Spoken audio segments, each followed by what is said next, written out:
The House will be in order. The Chair lays before the House a communication from the Speaker. The Speaker's Rooms, Washington, D.C., July 15th, 2025. I hereby appoint the Honorable Blake D. Moore to act as Speaker pro tempore on this day. Signed, Mike Johnson, Speaker of the House of Representatives. Pursuant to the order of the House of January 3rd, 2025, the Chair will now recognize members from lists submitted by the majority and minority leaders for morning hour debate. The Chair will alternate recognition between the parties, with time equally allocated between the parties and each member other than the majority and minority leaders and the minority whip, limited to 5 minutes. But in no event shall debate continue beyond 11:50 a.m. The Chair recognizes the gentleman from New York, Mr. Kennedy, for 5 minutes.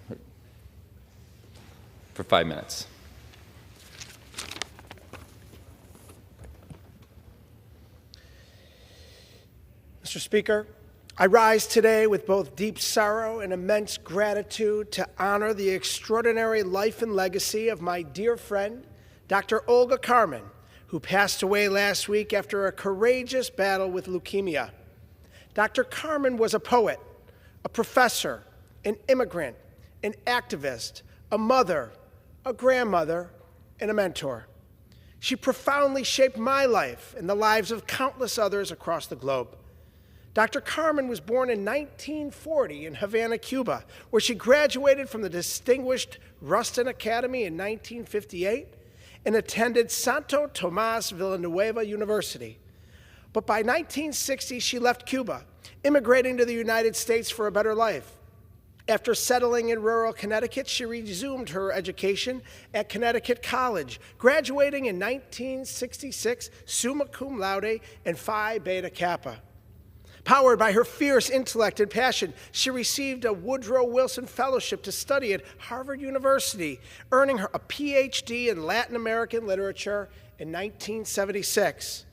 Later that same year, Dr. Carman arrived in Buffalo, where she would spend the rest of her life enriching the city's cultural, academic, and civic fabric. She taught Spanish at Nichols School, and in 1980, she joined the faculty of D'Youville University, my alma mater, where she spent the next 27 years teaching generations of students.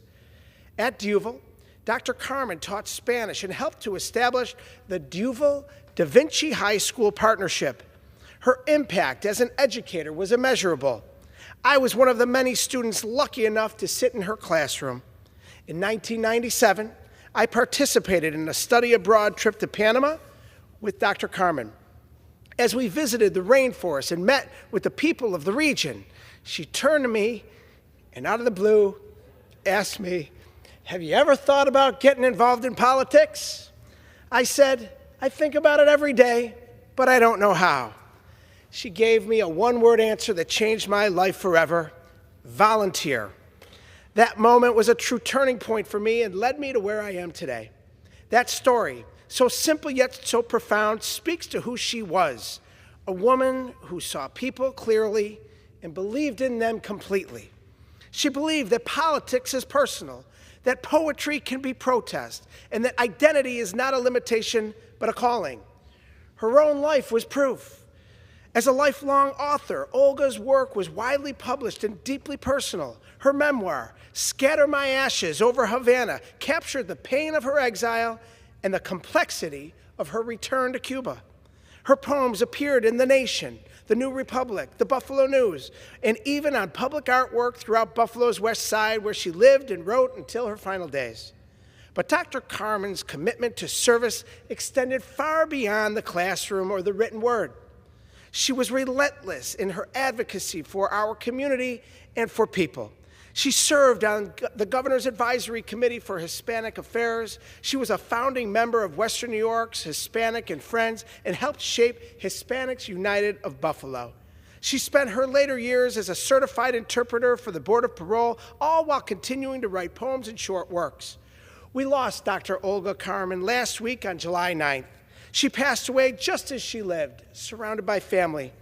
She is survived by her children, Carla and Nathaniel, and her lifelong companion and twin brother, Roberta Carman.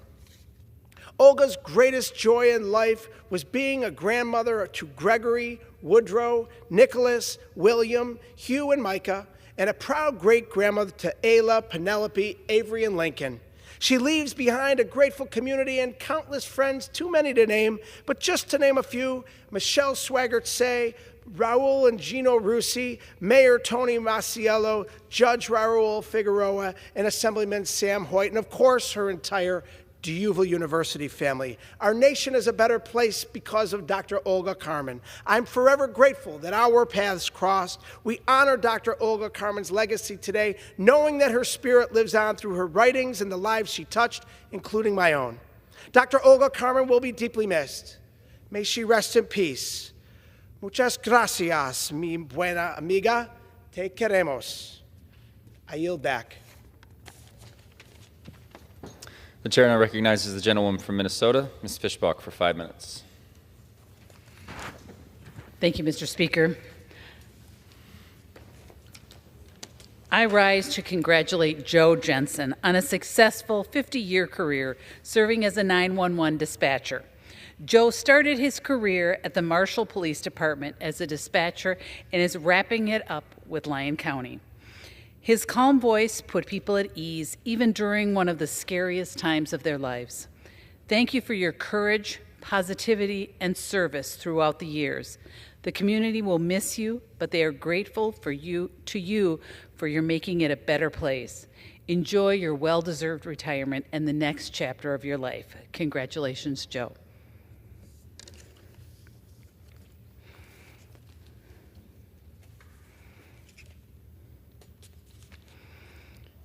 Mr. Speaker, I rise to congratulate Officer Sarah Van Louis on a successful 30-year career at the Marshall Police Force. From the time she was a teenager, Sarah knew she wanted to be a police officer, starting her career as a part-time officer. Over her 30 years, Officer Van Louis has had a huge impact throughout her community and especially loved the work she did in the schools. She taught anti-drug classes to hundreds of students and served for 19 years as the Marshall School Resource Officer. Thank you for your courage, compassion, and service. I know Marshall will miss your presence on the force. Enjoy your well-deserved retirement.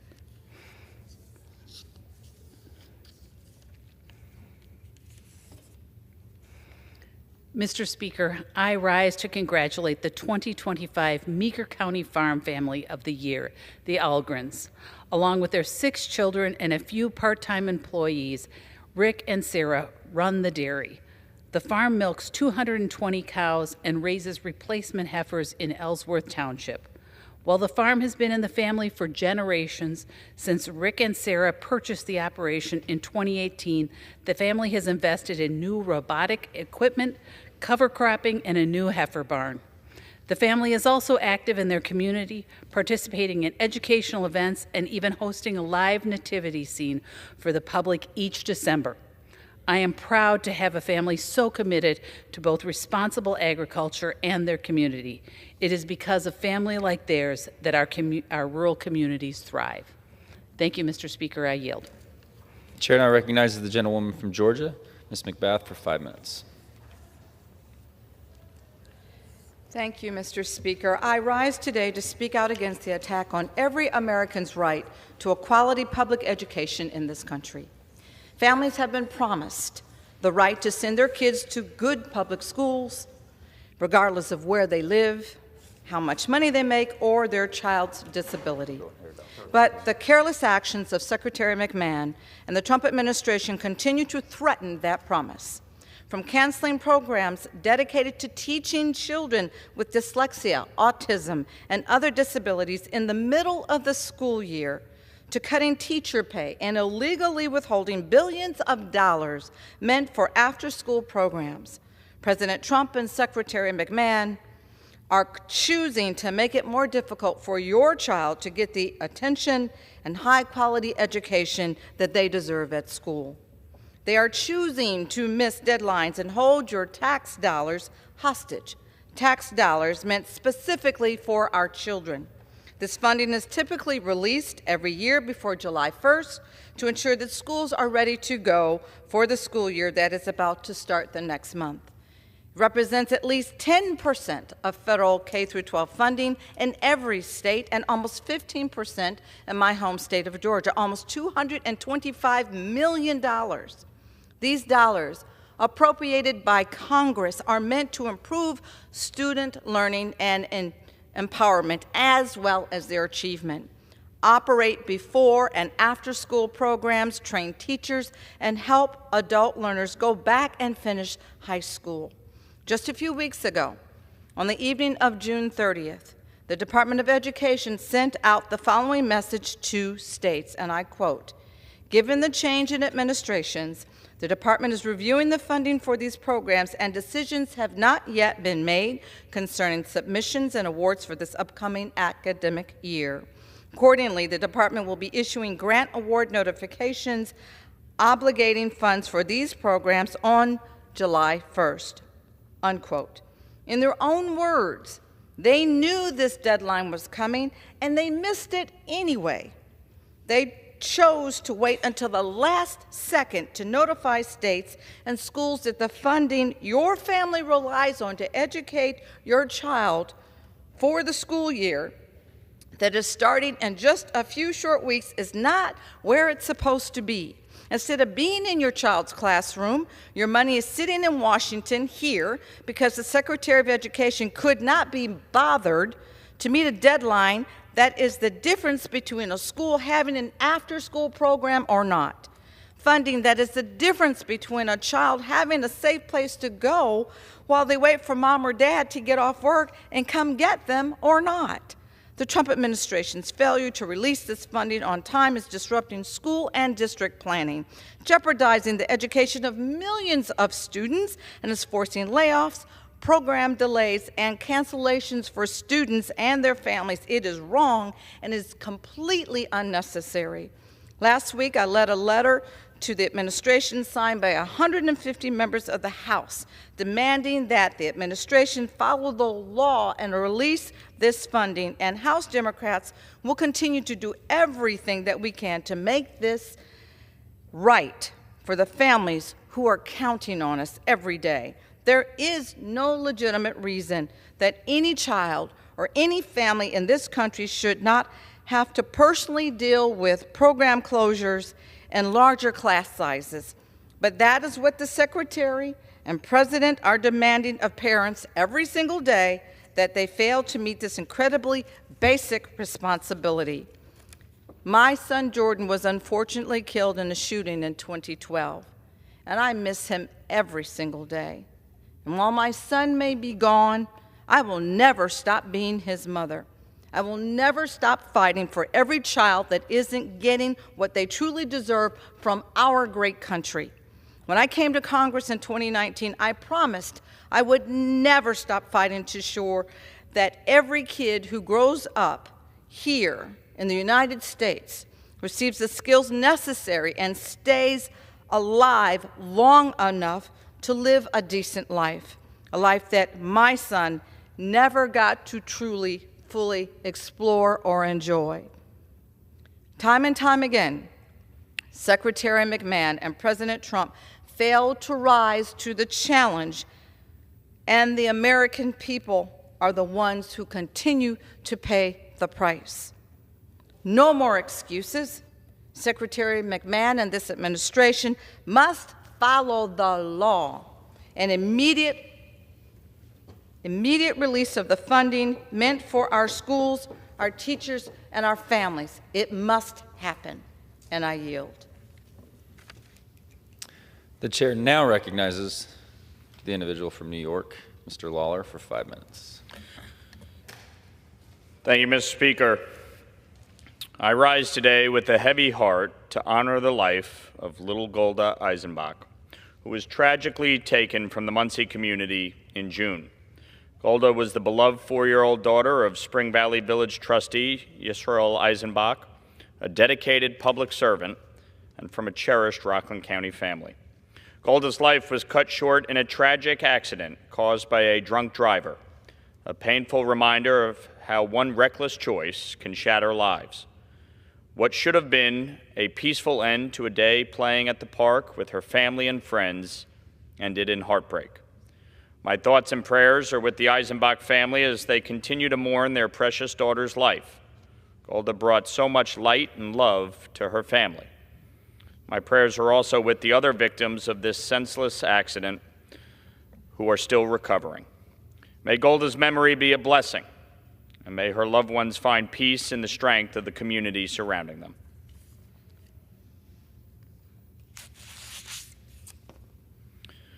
Mr. Speaker, I rise to honor the life of Herman S. Geis, a Westchester County legend and a true public servant. Herman was the first ever chairman of the Westchester County Board of Legislators, and he helped build the foundation of local government in our region for years to come. A decorated World War II veteran, he came home and spent his life working to strengthen his community, from protecting our parks to supporting health care and preserving New York's history. He led with humility, integrity, and purpose, and Westchester is better because of him. To his family, thank you for sharing Herman with all of us. His legacy lives on in the institutions he strengthened, the people he mentored, and the county that he helped shape.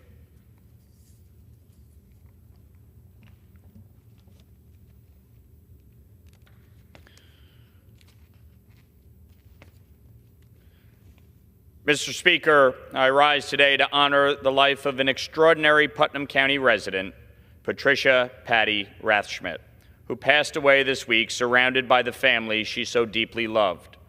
A daughter of Yonkers, the proud child of an Irish immigrant mother and a decorated World War II veteran, Patty lived a life rooted in service. As a nurse, as a mother of 8, and as a grandmother of 12, Patty poured her heart into caring for others. But perhaps her most lasting impact began in 2007, when her son Luke was deployed with the 82nd Airborne. Patty and her husband Jim founded United for the Troops, a nonprofit that has sent over 30,000 care packages to our men and women in uniform, each one a symbol of love, gratitude, the warmth of home, and sealed with a kiss. Patty's strength, her compassion, and her selfless spirit inspired all who knew her. I considered her a friend and will miss her dedication and commitment to our community.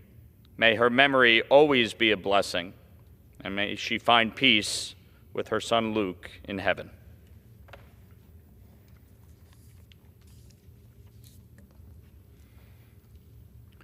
Mr. Speaker, I rise today to honor a true Hudson Valley hero, Ron Tochi, for his lifelong service to our veterans, our state, and our nation. A proud son of New Rochelle and a U.S. Army paratrooper with the 82nd Airborne, Ron Tochi brought the same grit and commitment to public service that he brought to the battlefield. For 20 years, he served in the New York State Assembly, including over a decade as chair of the Veterans Affairs Committee, where he authored more than 200 bills.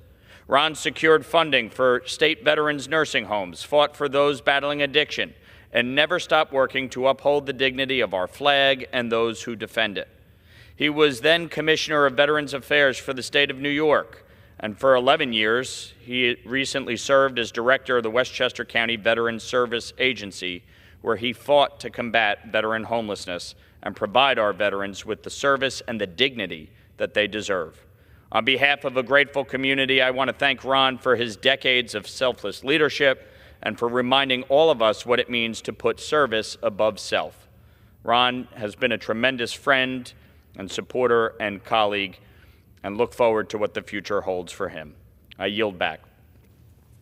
The chair recognizes the member from Delaware, Representative McBride, for 5 minutes. Thank you, Mr. Speaker. I rise today to recognize Officer Robert Sisko, a school resource officer at Rehoboth Elementary, who has been named Delaware Mentor of the Month. For the last 3 years, Officer Sisko has mentored Anziel Rodriguez, a rising 4th grader, meeting weekly to talk, play checkers, and build a bond grounded in trust and encouragement. Before every move, Officer Sisko reminds Anziel to stop, take a moment, and think. Advice for a game of checkers and for life. This is what public service looks like: presence, patience, and purpose. Officer Sisko is helping build a culture of safety and connection in our schools, one relationship at a time. I thank him and the Cape Henlopen School District. Mr. Speaker, I rise today to honor the extraordinary heroism of the North Shores Beach Patrol lifeguards, who, while off duty, sprang into action to save a swimmer in distress off the coast of Delaware. On the evening of July 3rd, lifeguards received an alert of a distressed swimmer and immediately texted one another. Racing back to the beach, Luke McDermott and 5 others searched beyond their patrol zone and swam over 300 yards in dangerous, choppy water to rescue a woman who had been adrift for 2 hours without a life jacket. Their swift response, courage, and deep sense of duty saved a life, and Delaware is indebted to them. Mr. Speaker, last week I stood alongside Senator Coons and Blunt Rochester at the Food Bank of Delaware, joined by advocates, providers, and families to speak out against the devastating food assistance cuts in the Republican budget. The most powerful voice that day was my constituent, Elizabeth Morales. Elizabeth is a biochemist, a widow, and a mom from Newark. After an unexpected layoff in 2023, SNAP gave her just enough support to keep food on the table for her daughter while she got back on her feet. It wasn't a handout. It was a lifeline. Now that lifeline is being ripped away from families like Elizabeth's. Under this budget, Delaware will lose tens of millions of dollars in SNAP support, putting more than 37,000 families at risk. These cuts don't just stop at the grocery store. They reach into our classrooms. Because up until this budget, kids were automatically enrolled in school meal programs through SNAP. But this budget breaks that link, creating a mountain of paperwork for families and schools and putting thousands of students at risk of going hungry. And we know a hungry child cannot learn. Nutrition fuels focus, growth, and lifelong success. These cuts don't just take away meals. They take away potential. As Elizabeth put it, quote, "This is theft, plain and simple. It's cruelty disguised as policy. It punishes families not for failing to work, but for living through a hard season. And I will not stop fighting until we restore this funding so that no one in Delaware goes hungry." Thank you, Mr. Speaker. I yield back. The chair recognizes the gentleman from Florida, Mr. Herodopoulos, for 5 minutes. Thank you, Mr. Speaker, and it is great to be here back in the People's House once again. Just a week ago, when I was celebrating with friends the July 4th holiday, watching the fireworks go off and celebrate the freedoms that we enjoy, many people actually came up to me in Palm Bay. In fact, one mom came up to me and said, "How could you vote to take away my child's Medicaid? He's disabled." And for about 5 minutes, I talked to her at length, talking about what this bill is versus what people are talking about, especially the media, especially those right now on my right. And to their great, I think, happiness, I told her that her child would not be left behind, that this bill keeps coverage for the most vulnerable, especially our disabled. And I literally pointed to her in the bill, looking at page 630 to 633. I implored her to simply read the bill and not believe some of the statements she read in the media or the scary text that were coming out. And a few days later, I heard back from her, and she said, "You were right. It's in the bill. My son will still be protected." And that was a really happy day for me because people are seeing the true story, moving beyond some of the bogus headlines and to the truth, because we owe it to those folks who are vulnerable to take care of them. We are a just and civil society that shows compassion, especially for folks who are in need. And when you read that bill closely on the page 630 to 633, it outlines if you're a senior in a nursing home, you're protected. If you're a child of low-income parents, you're protected. If you're a pregnant woman, you're protected. Those are important items. We made those promises to our most vulnerable. But we also sent a very clear message that if you are able-bodied, get out there and work. Be a part of the American dream, the American experience, and make sure that we're all playing on a level playing field.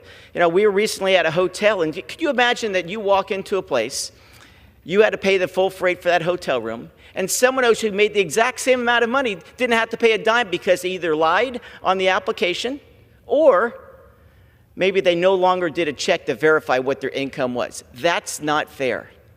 But the good news is that with this new bill, there are incentives to get back into the workplace. And the latest numbers that came out, that 10 million Americans are going to be going back to work. And the odds are they'll actually get health insurance paid for by their employer, or because they're earning more money, they can afford to do so. That's the American dream. It's not to be a ward of the state. It's to live the American dream, to be on this earth because God wanted us to be active members in our community, not a ward of the state. So these are common sense ideas in which jobs matter and dignity matters. And that's what we did in this bill. And the other overwhelming rhetoric I kept hearing over and over, this is somehow big tax cut for the rich. Again, for those people who don't know, the tax rate for the wealthiest Americans did not change. Did not change. And I want to make sure that echoes through the next few years, that they recognize the folks who are working and happen to be earning the most money will stay at the same exact tax rate. But what we did do is help out folks who were hardest hit the last 4 years by higher prices. Grocery stores, restaurants, their rent, of course, gasoline. Those were all up 20 and 30% when people were hurting. There was no tax relief in 2011 or 2021 or 2022.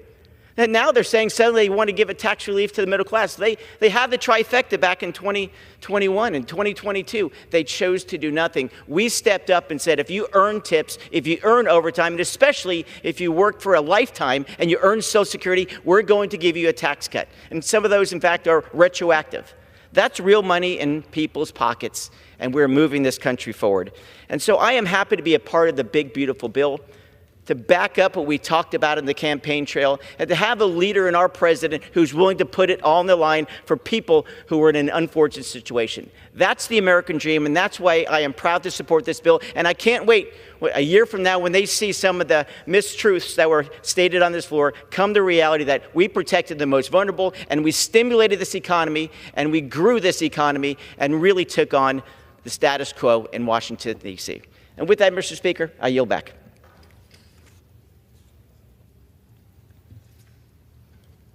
Gentleman recognizes, the chair recognizes the gentleman from Washington, Mr. Baumgartner, for 5 minutes.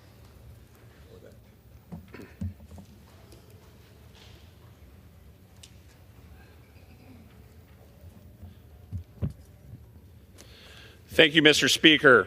I rise today to recognize and honor Larry Haskell, Spokane County prosecuting attorney, who recently announced his retirement after more than a decade of dedicated service.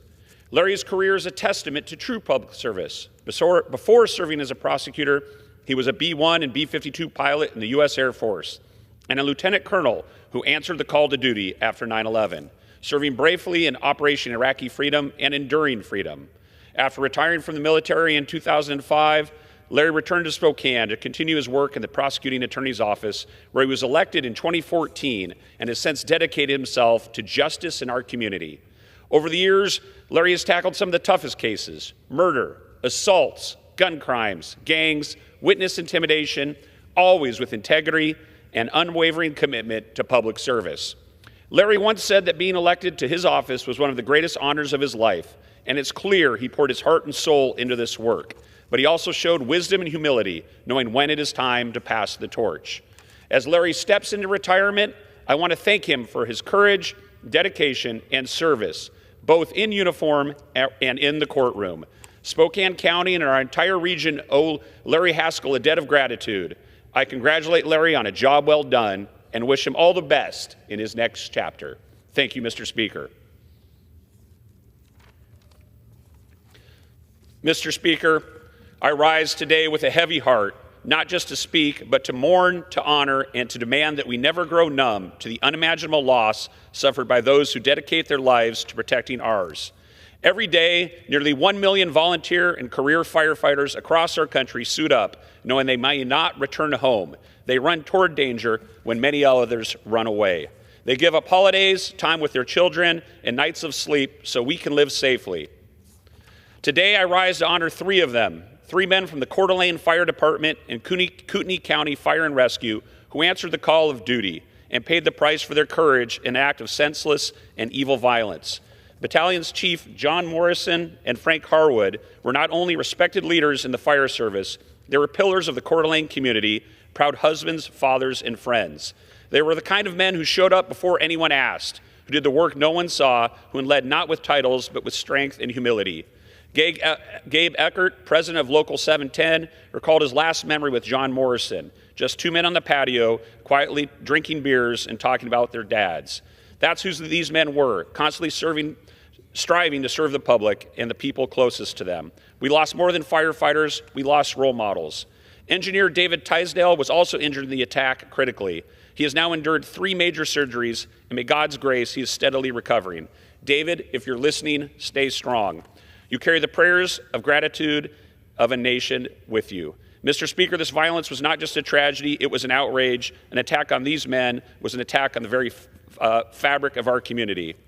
That anyone would target them with such brutality should chill us to the bone. The deaths of Morrison and Harwood and the injury of Tisdale are a devastating reminder to the cost of service.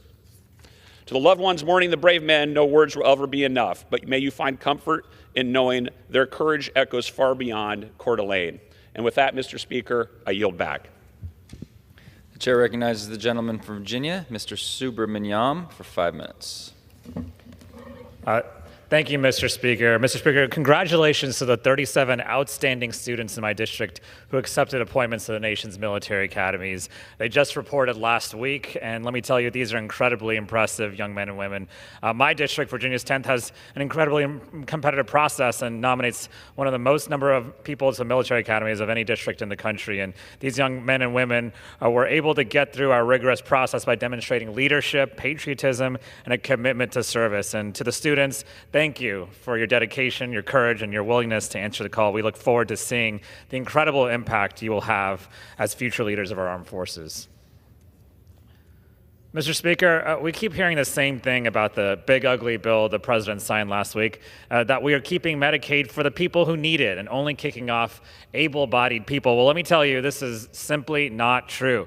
These cuts to people's benefits are a little sneaky. It's not a work requirement, it's a paperwork requirement. They want to inundate people who need Medicaid as a lifeline with paperwork that'll be difficult for them to do. These are folks with health issues, folks on Medicaid with disabilities, mothers and fathers with multiple jobs and kids, or without access to reliable broadband in a few cases. And the red tape imposed on Medicaid by this bill isn't meant to be a flaw, it's the whole point. That's why they've pushed it forward past the next election. We've seen this before. In Arkansas and Georgia, they promised to save taxpayer money with quote-unquote work requirements, but all they did was kick people off who actually needed it the most. And the employment rates didn't go up. Why? Because many people on Medicaid are already working. And who do you think is better at paperwork? Someone on disability who Medicaid was intended for, or someone who wants to defraud the system?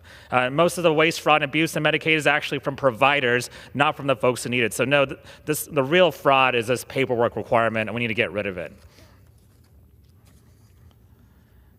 Mr. Speaker, I rise today out of deep concern for students across Virginia and the country. Right now, this administration is withholding nearly $7 billion in congressionally approved education funding, money meant for public schools, and these fund after-school programs, teaching, training, literacy programs, and more. And yet, without warning, the administration froze them, and the result has been delays and potential cuts and layoffs. School districts, including the ones that I represent, are now scrambling to fill unexpected budget gaps, and I've heard directly from educators in my district whose job will be on the line and whose students risk losing vital support if this funding isn't restored. It's our students who will pay the ultimate price, but it doesn't just stop there. The Department of Education has been painfully slow to respond to those seeking help, and my constituents have been waiting for months for the public service loan forgiveness that they are owed. And others have been placed on incorrect student loan repayment plans and subjected to poor treatment from loan providers, left frustrated and financially strained. The administration must release K-12 funding and allow the Department of Education to continue their work. Our students deserve better than this waste and red tape.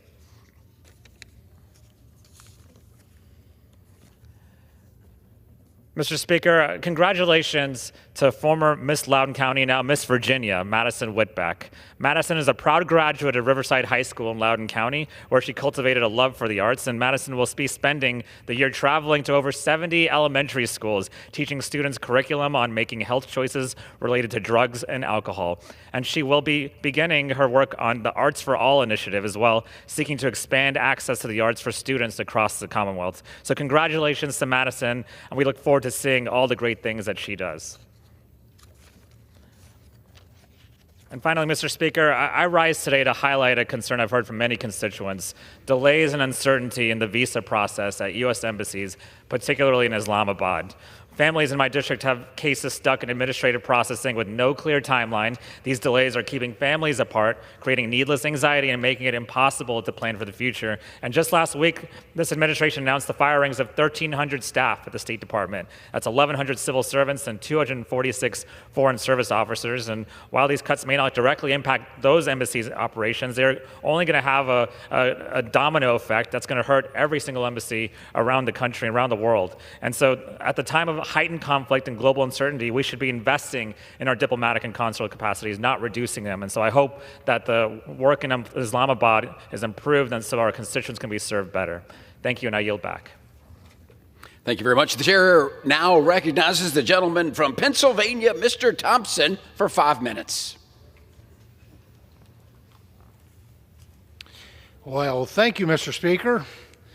Mr. Speaker, I rise to recognize a cherished institution, the Waterville Hotel in Waterville, Pennsylvania, as it marks 2 centuries of service to the Pine Creek Valley community.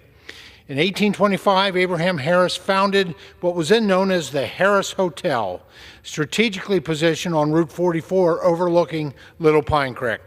It quickly became more than a simple roadside stop. It provided rest, refuge, and warmth for lumberjacks, hunters, fishermen, travelers, and politicians, traversing our rugged Pennsylvania wilds.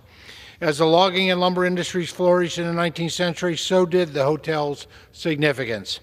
It hosted community meetings, business affairs, social gatherings, and even served as a way station for elected officials, becoming an integral part of the region's political and civic fabric. Through the wars, prohibition, economic strangulation, and the decline of rail, the Waterville Hotel pressed on. Under the stewardship of generations, most notably under Jess and William Smith from 1933 to 1945, it reinvented itself, evolving along with its patrons and the purpose it served, the Pennsylvania wilds. Fast forward to 2023, when local residents Jason McConnell and Vanessa Brown, whose family's roots and ownership of the adjacent country store, joined forces with longtime friend Brad Weiland to revitalize both the hotel and the restaurant. Their vision has been rooted in pride and preservation, honoring family ties and restoring beloved menu items, including a throwback menu featuring the original Mountain Burger, a culinary emblem of community heritage. Today, the Waterville Hotel stands as a vibrant hub, serving hearty fare from burgers and fries to vegetarian dishes, complemented by local craft beers and wines. The interior is filled with photographs spanning generations, each snapshot a testament to traditions, memories, and the moments shared. For many, this hotel is far more than a place to eat or sleep. It's a community gathering place. Our own Cheers, as longtime staff member Dan Collar described, a place where locals and visitors alike return year after year, bound by a shared experience of belonging. The Waterville Hotel serves as a gateway to the spectacular Pine Creek Valley, the Pennsylvania Grand Canyon, and the Pine Creek Rail Trail. From summer activities like biking, hiking, kayaking, and fishing to winter pursuits such as snowmobiling and snowshoeing, guests make the hotel their base for outdoor adventures throughout the seasons. As we celebrate 200 years from its humble origins in 1825 to its enduring cornerstone status today, we honor not just a building but a living legacy woven into the heart of Waterville. It has cultivated community, supported local economies, and preserved a connection across generations. Looking ahead, under the stewardship of McConnell, Brown, and Weiland, and buoyed by devoted staff and loyal patrons, the Waterville Hotel embarks on its 3rd century with the same spirit of resilience, innovation, and community pride that has carried it this far. Mr. Speaker, I invite my colleagues to join me in celebrating the Waterville Hotel's bicentennial, a symbol of heritage, community, and hope. May its doors open to new chapters for generations to come.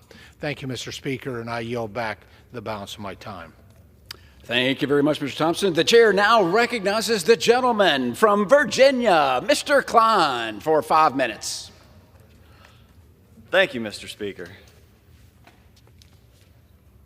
Mr. Speaker, today I rise to honor the Central Falcons softball team for their first ever state championship title. The heart of this historic victory was the junior left fielder Hadley Witherow, who made the catch of her life to seal the 4-1 win over King William for the Class II state title. The Falcons were led by Coach Timmy Wakeman and assistant coach Jamie Mance, who instilled belief in players like Kristen Hockman, whose bat sparked the offense, Veronica Gordon, who delivered key hits, and Karana Stottlemyre, who set the tone with her patience at the plate. Serenity Burnshire and Carson Burton added crucial doubles, and Vanessa Gordon's sacrifice fly RBI in the bottom of the fifth created another scoring play. While in the circle, Lexi Burkholder and Liz Bilbo combined for a stellar performance, supported by the steady glove of Emily Finks behind the plate. Together, they held off King William's powerful bats. Mr. Speaker, please join me in celebrating this remarkable group, the Central Falcons softball team, and their unforgettable championship run. Mr. Speaker, today I rise to honor Christendom College, which has once again shown that excellence on the field can go hand in hand with achievement in the classroom. The United States College Athletic Association named Christendom the winner of the 2025 President's Cup, recognizing the nation's top academic performing athletic department. I commend Director of Athletics Patrick Quest and Assistant AD Joe Dotson for their outstanding leadership. Christendom's varsity teams posted a 3.51 GPA, with the senior student athlete class achieving a 3.61 average. A total of 45 student athletes, sophomores, juniors, and seniors, earned USCAA and NCR National Academic All-American honors. The 20 senior academic All-Americans include Josie Belleville, Regina Bonvisuto, Kate Brzezinski, Jude Burkett, Sean Corcoran, Joshua Cruz, David Ekenez, John Gunthorpe, Miranda Keller, Colleen Costin, Bridget McCauley, Mary Noble, Mary Sabados, Lizzie Scarchilli, Andrew Snyder, Catherine Thomas, Michael Townsend, J.P. Sakanikis, Christopher Usher, and Nicholas Ward, many excelling in multiple sports. 25 sophomores and juniors were also recognized for their academic excellence. Mr. Speaker, I congratulate Christendom on their 4th President Cup in 6 years, which reflects a deep commitment to forming student athletes who excel both intellectually and athletically.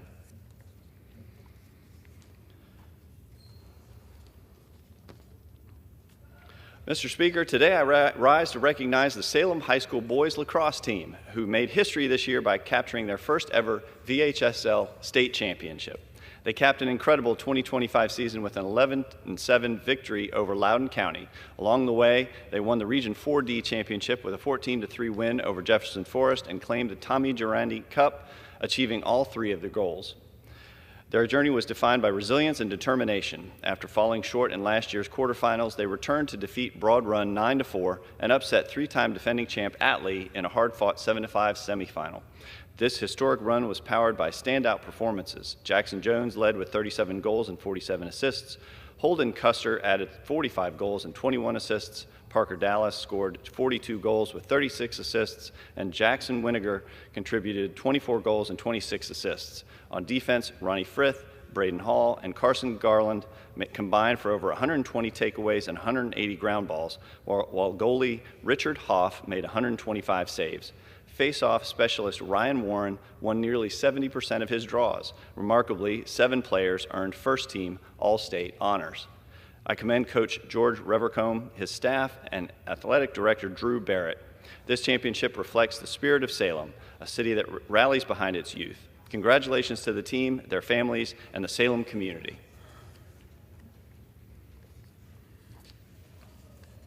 Mr. Speaker, I rise today in support of the Anti-CBDC Surveillance State Act. This critical legislation aims to safeguard the financial privacy and freedom of the American people. A central bank digital currency may sound like innovation, but under federal control, it becomes a powerful and dangerous tool for surveillance. This allows unelected bureaucrats to monitor and potentially restrict how Americans spend their hard-earned wages. Recently, we've seen alarming examples of this kind of overreach, from the Chinese Communist Party using its digital currency to track and control citizens, to Prime Minister Trudeau in Canada freezing the bank accounts of peaceful protesters. That kind of government power has no place in the United States. The Anti-CBDC Surveillance State Act ensures the Federal Reserve cannot issue a CBDC without explicit authorization from Congress. It protects financial privacy and upholds the constitutional rights of every American. I yield back.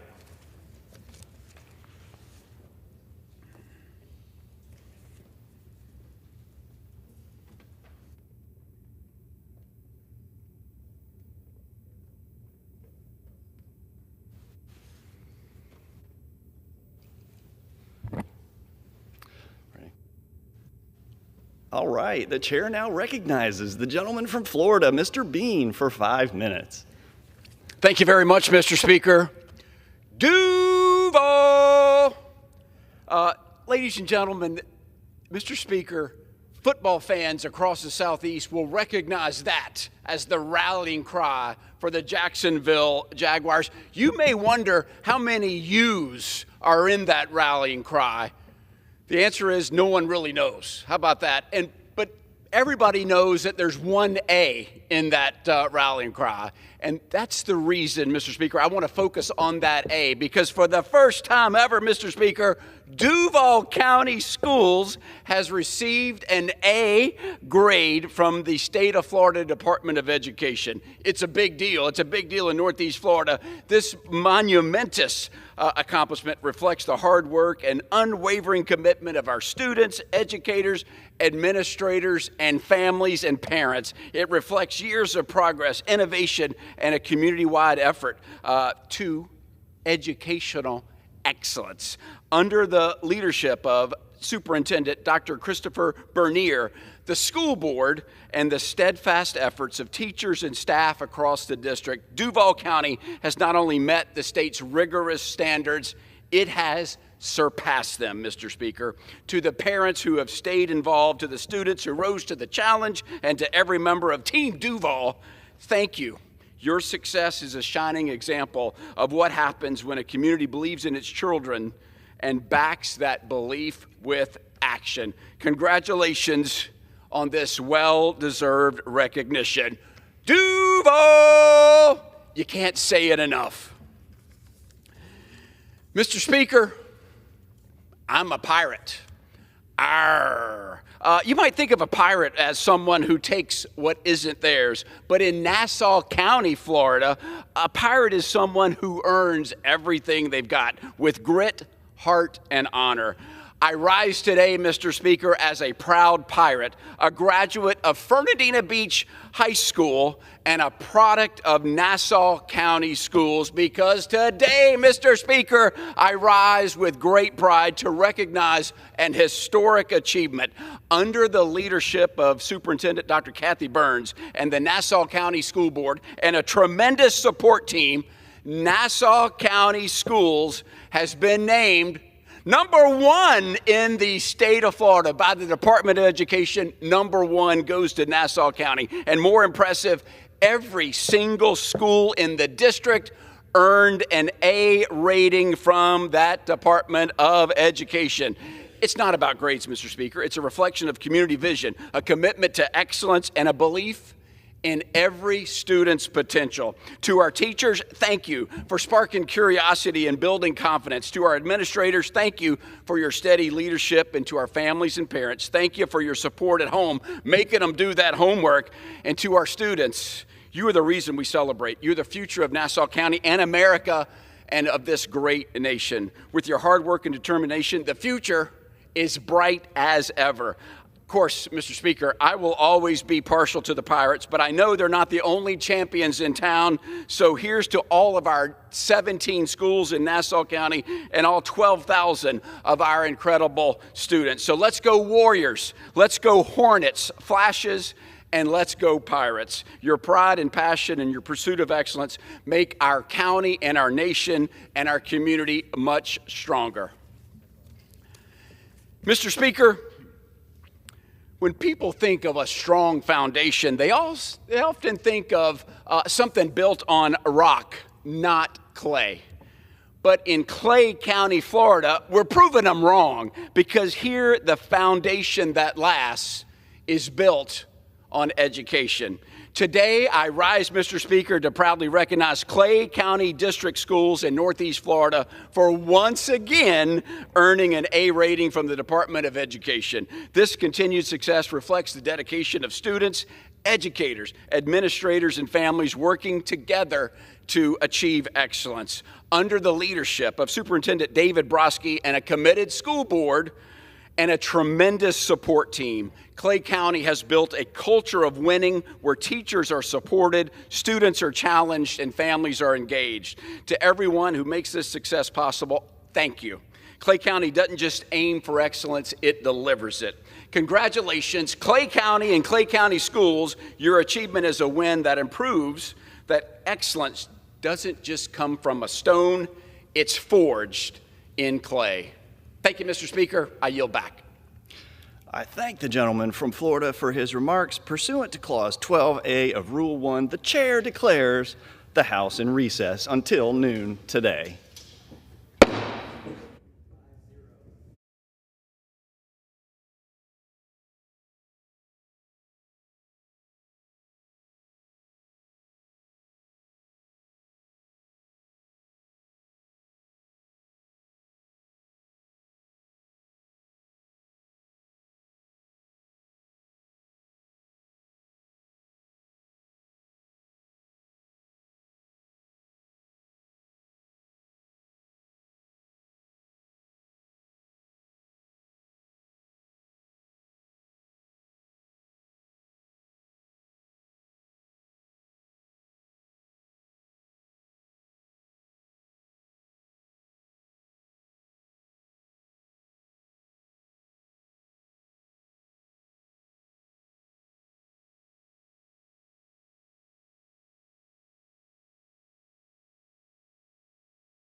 The House will be in order.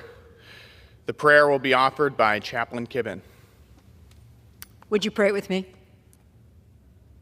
Holy God, mighty Lord, draw back the curtain that separates us from you.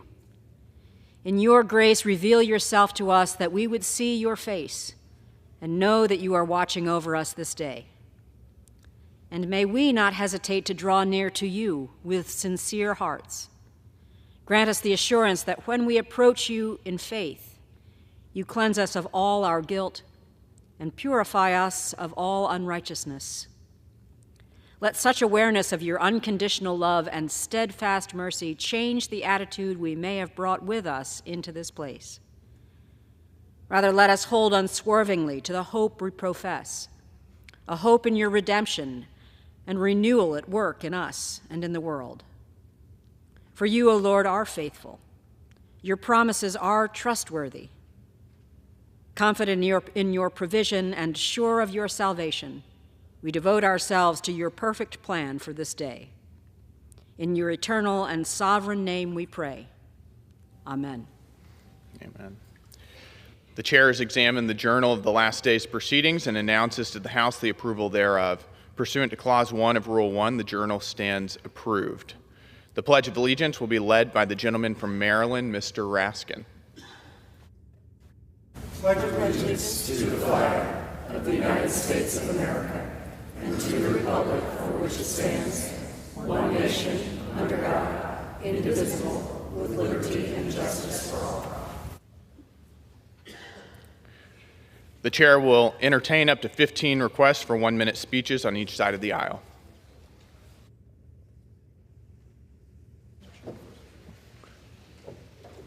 Where is this? For what purpose does the gentlewoman from Iowa seek recognition? Without objection, the gentlewoman is recognized for 1 minute. And thank you, Mr. Speaker. I rise today to honor the life of Norman Benjamin Schmelzer III, a proud son of Iowa and a remarkable American whose legacy of service and love continues to inspire. Born in Davenport in 1949 and a graduate of Bettendorf High School, Norm never stopped representing the values of his home state. After earning a degree in criminology from California State University at Long Beach, Norm joined the U.S. Army Intelligence School, graduating first in his class. He then served as a special agent within the United States Secret Service. Norm's passion for justice led him to Loyola University School of Law, where he graduated third in his class before founding his own successful law practice. He was a dedicated public servant, a devoted husband, and a proud father and grandfather. Norm's journey was one of purpose and perseverance. He and his wife, Jane, both Secret Service agents, became the first two agents to marry within the agency. And being a fellow veteran and having a brother in the Secret Service, I know how challenging that is. Their 50-year love story is a testament to their shared courage and commitment. To his family watching today, including his beloved sister Christine and his niece McKenna, who is here in the gallery today, please know that this chamber recognizes Norm's extraordinary life and mourns his loss with you. Norm embodied the spirit of honor, integrity, and service. He leaves behind a legacy of kindness and excellence that will not be forgotten. With that, Mr. Speaker, I yield. The chair reminds members not to refer to persons in the gallery. The chair will receive a message. Mr. Speaker, messages from the Senate. Mr. Speaker, Madam Secretary. I have been directed by the Senate to inform the House that the Senate has passed S-433, an act to require the Secretary of Commerce to establish the National Manufacturing Advisory Council within the Department of Commerce and for other purposes, in which the concurrence of the House is requested. For what purpose does the gentleman from Massachusetts seek recognition? I ask unanimous consent to address the House for 1 minute and revise and extend my remarks. Without objection, the gentleman is recognized for 1 minute. Mr. Speaker, diethylstilbestrol, or DES, is a drug that was prescribed to pregnant women between 1940 and 1971 to prevent miscarriage. As early as 1953, there was evidence it didn't work. Nevertheless, it was prescribed for decades because the FDA waited years to alert doctors that something was wrong. Since then, we've learned DES is an endocrine disruptor that leads to rare cancers and birth defects across generations of families, including among men and women who call themselves DES sons and daughters and who are leading the charge for more awareness and a formal apology. One of my constituents, a DES daughter herself, Caitlin McCarthy, has been a leader in this effort. She is joined today with Dr. Gwendolyn Mink and Karen Fernandez and Andrea Gardner, also leaders in this effort. But despite years of false starts and half apologies, the FDA has still not actually said sorry for failing to warn the public in time. Mr. Speaker, these people deserve that formal apology. But until then, Congress ought to pass my resolution, H-Res 342, which establishes DES Awareness Week and urges the FDA to fund a follow-up study and issue an apology. An apology will not undo the damage, but it will set us on a path to making things right. I yield back. Time has expired.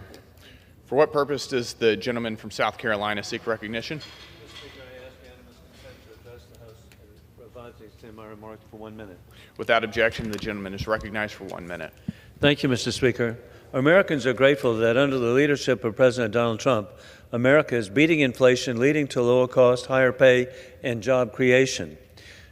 American families are experiencing a 7.5% increase in real income, more than 3 times the pace of last year under the Biden administration. Gas prices have fallen nearly 3% in May alone, and everyday costs are also down over the past month, including those for meat, poultry, and eggs. President Trump is succeeding in creating jobs for families, increasing opportunities, and defeating inflation. These achievements reflect the goal of President Trump and the Republican-led Congress to put America first, promises made, promises kept.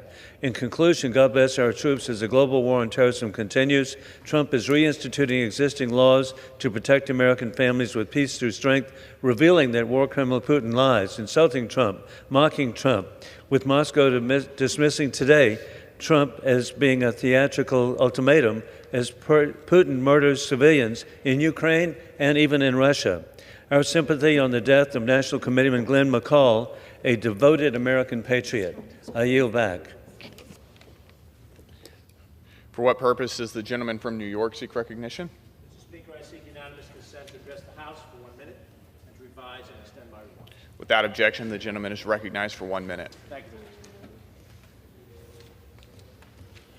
Mr. Speaker, this administration's open hostility to programs involving diversity, equity, and inclusion is built on deep-seated prejudices that have no basis in constitutional principles, economic realities, or morality. Our Constitution has been amended specifically to advance inclusion and equity and diversity, granting freedom to Black Americans from slavery and ensuring their right to vote, establishing the right of women to vote and those over 18 as well, free speech, assembly, religious practices for all.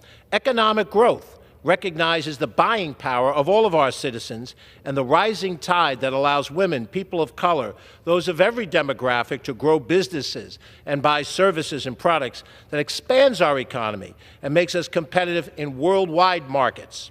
And the morality of helping others. The Good Samaritan stopping by the roadside to help a beaten stranger not of his own religion is a testament to who is my neighbor, not just the person who shares my skin color.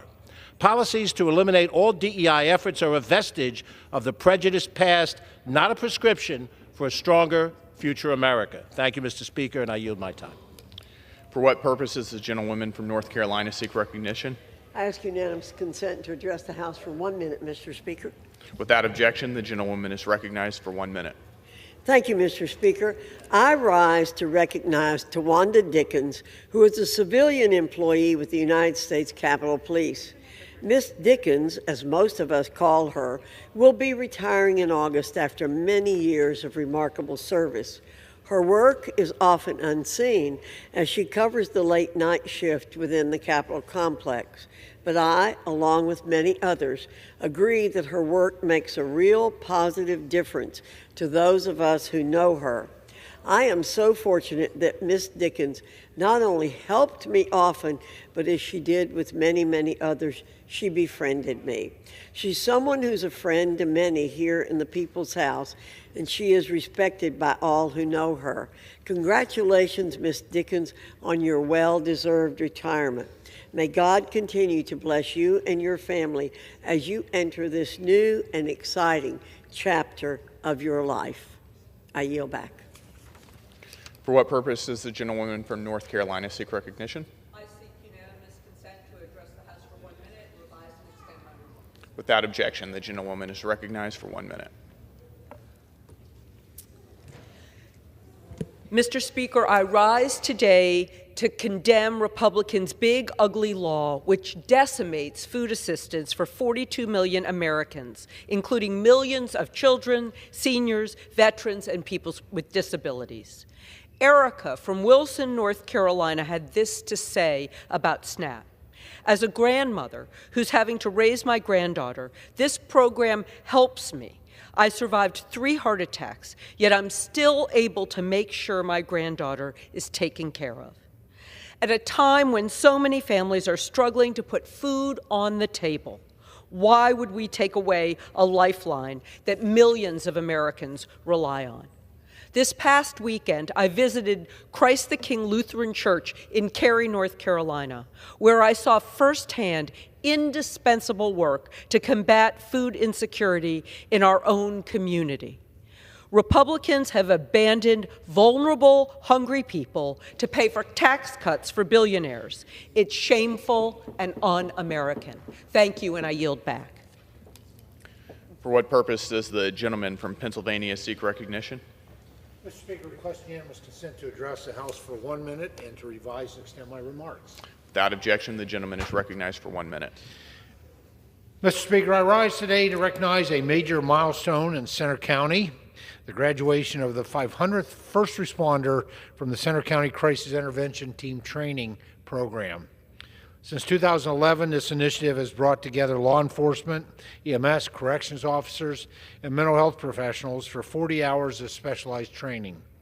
These first responders are now better equipped to recognize mental health crisis, use de-escalation techniques, and connect individuals with appropriate care.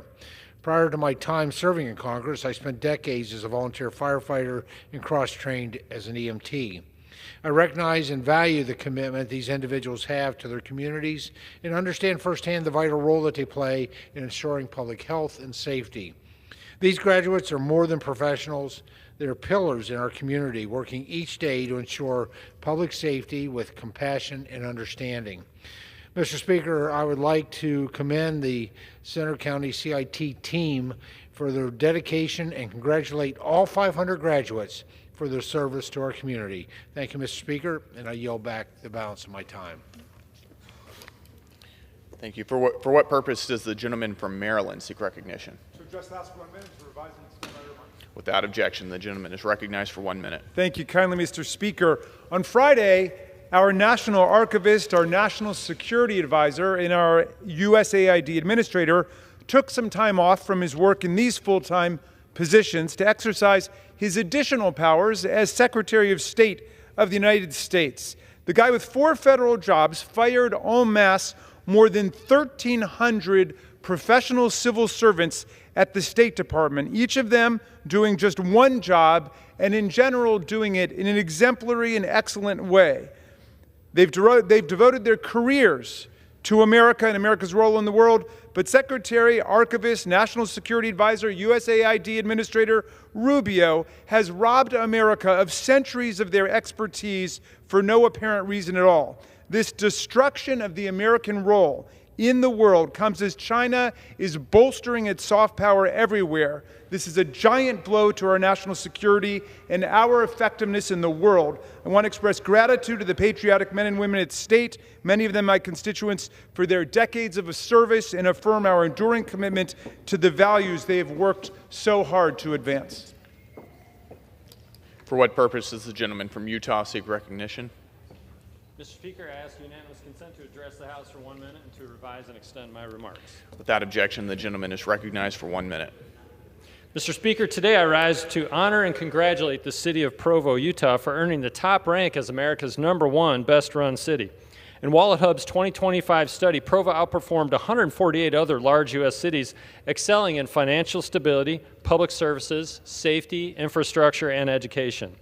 Mayor Michelle Kafusi aptly noted that getting the fundamentals right is the most important part of governance, like delivering quality education, maintaining safe neighborhoods, ensuring well-maintained infrastructure, and practicing responsible fiscal stewardship. This approach is validated by this national ranking, showing that going back to the basics leads to residents prospering, businesses flourishing, and a thriving community. Provo's success also reflects the vital presence of my alma mater, Brigham Young University, at the heart of the community. Home to over 35,000 students and a world-class private university, BYU provides a steady flow of educated graduates, drives economic activity, and fosters a culture of excellence that enriches every neighborhood. I'm also proud to note that our district office calls Provo home, and I'm grateful for the support from the local community there. I'm proud to represent the residents of Provo and to champion the excellent qualities they have on the floor of this House. Thank you, Mr. Speaker, and I yield back. Thank you. For what purpose does the gentleman from North Carolina seek recognition? Mr. Speaker, I ask for unanimous consent to address the House for 1 minute to revise the consent. Without objection, the gentleman is recognized for 1 minute. Mr. Speaker, I honor the remarkable life of Charles Parson Gaylor III, a distinguished district court judge, lifelong Goldsboro resident, and devoted servant. Charlie embodied compassion in his work, striking a balance between firmness and fairness. He enforced strict rules about cell phones in his courtroom, yet he approached the bench with such gentleness and care. His passion for life was evident in his deep love for his family, his genuine appreciation for history, his fascination with old cars. For more than 15 years, I was fortunate to call Charlie my friend. His memorial service was a testament to the lives he touched. Many friends, family, and colleagues gathered at his beloved First Presbyterian Church.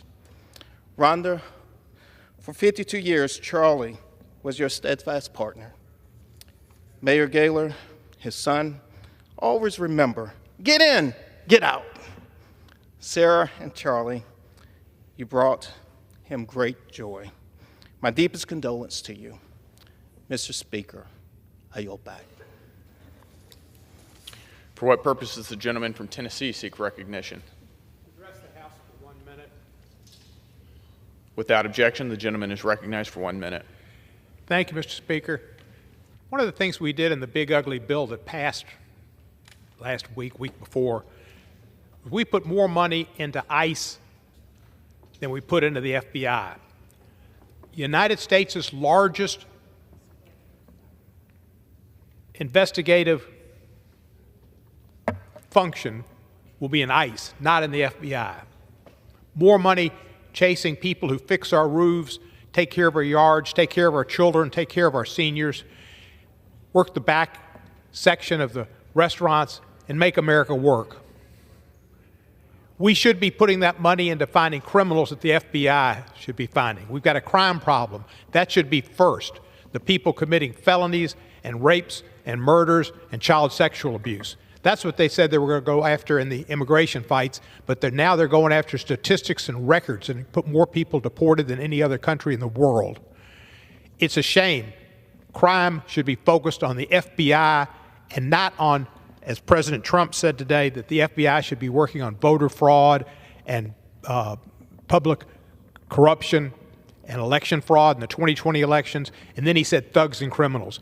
First order, protect us from criminals. Save America, put our monies where they serve the best purpose, and that's the FBI and not ICE. I yield back the balance of my time.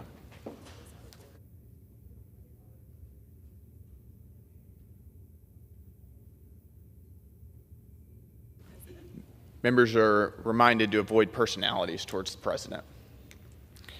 The chair announces the speaker's appointment pursuant to 22 U.S.C. 6913 in the order of the House of January 3rd, 2025, of the following members on the part of the House to the Congressional Executive Commission on the People's Republic of China.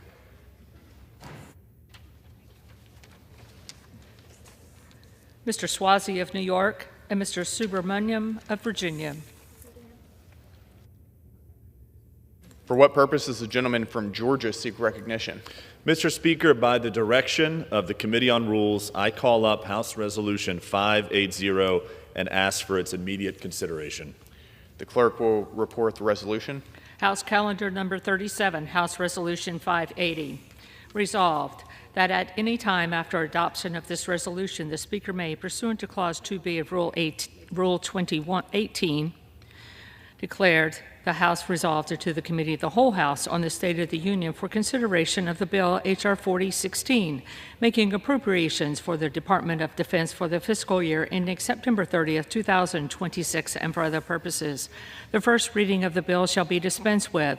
All points of order against consideration of the bill are waived. General debate shall be confined to the bill and shall not exceed 1 hour, equally divided and controlled by the chair and ranking minority member of the Committee on Appropriations or their respective designees. After general debate, the bill shall be considered for amendment under the 5-minute rule. The bill shall be considered as read. All points of order against provisions in the bill for failure to comply with Clause 2 or Clause 5A of Rule 21 are waived. Section 2A. No amendment to H.R. 4016 shall be in order except those printed in Part A of the report of the Committee on Rules accompanying this resolution, amendments en bloc described in Section 3 of this resolution, and pro forma amendments described in Section 4 of this resolution. B. Each amendment printed in Part A of the report of the Committee on Rules shall be considered only in the order printed in the report, may be offered only by a member designated in the report, shall be considered as read, shall be debatable for the time specified in the report, equally divided and controlled by the proponent and an opponent, shall not be subject to amendment except as provided in Section 4 of this resolution, and shall not be subject to a demand for division of the question in the House or in the Committee of the Whole. C. All points of order against amendments printed in Part A of the report of the Committee on Rules or against amendments en bloc described in Section 3 of this resolution are waived. Section 3. It shall be in order at any time for the Chair of the Committee on Appropriations or his designee to offer amendments en bloc consisting of amendments printed in Part A of the report of the Committee on Rules accompanying this resolution not earlier disposed of. Amendments en bloc offered pursuant to this section shall be considered as read, shall be debatable for 20 minutes, equally divided and controlled by the chair and ranking minority member of the Committee on Appropriations or their respective designees, shall not be subject to amendment except as provided by Section 4 of this resolution, and shall not be subject to a demand for division of the question in the House or in the Committee of the Whole. Section 4. During consideration of H.R. 4016 for amendment, the chair and ranking minority member of the Committee on Appropriations or their respective designees may offer up to 10 pro forma amendments each at any point for the purpose of debate. Section 5. At the conclusion of consideration of H.R. 4016 for amendment, the committee shall rise and report the bill to the House with such amendments as may have been adopted. The previous question shall be considered as ordered on the bill and amendments thereto to final passage without intervening motion except one motion to recommit. Section 6. Upon adoption of this resolution, it shall be in order to consider in the House the bill H.R. 3633 to provide for a system of regulation of the offer and sale of digital commodities by the Securities and Exchange Commission and the Commodity Futures Trading Commission and for other purposes.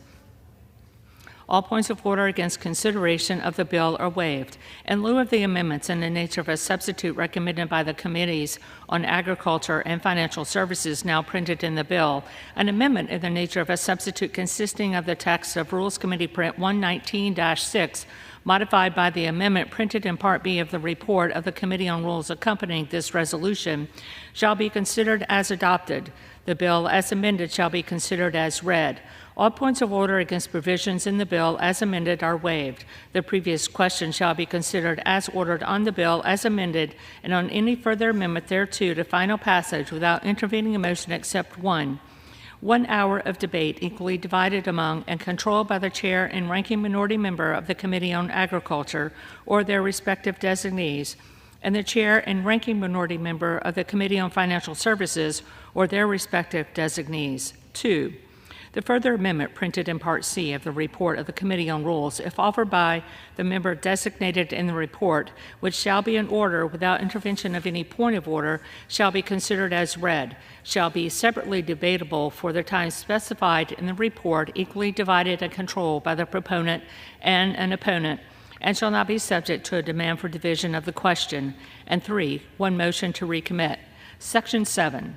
Upon adoption of this resolution, it shall be in order to consider in the House the bill H.R. 1919 to amend the Federal Reserve Act to prohibit the Federal Reserve banks from offering certain products or services directly to an individual, to prohibit the use of central bank digital currency for monetary policy and for other purposes.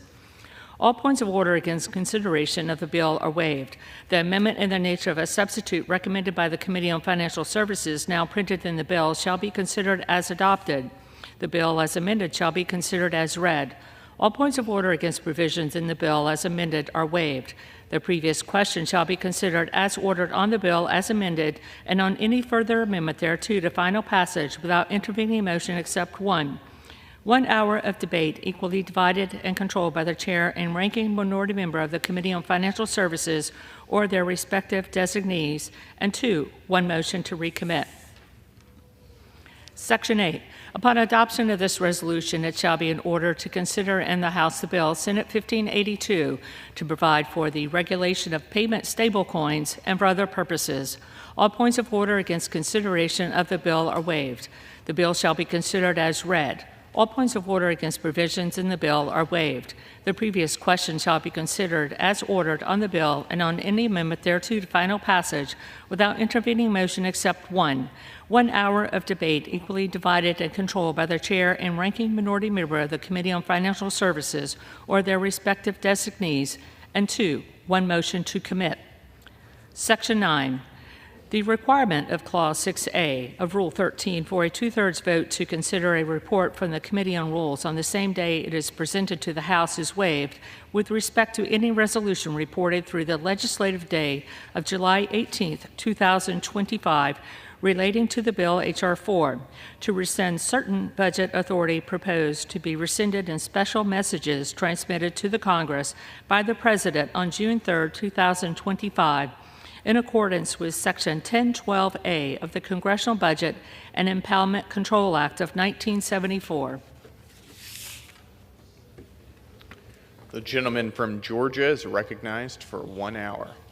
Mr. Speaker, for the purpose of debate only, I yield the customary 30 minutes to the gentlewoman from Pennsylvania, Ms. Scanlon, pending which I yield myself such time as I may consume.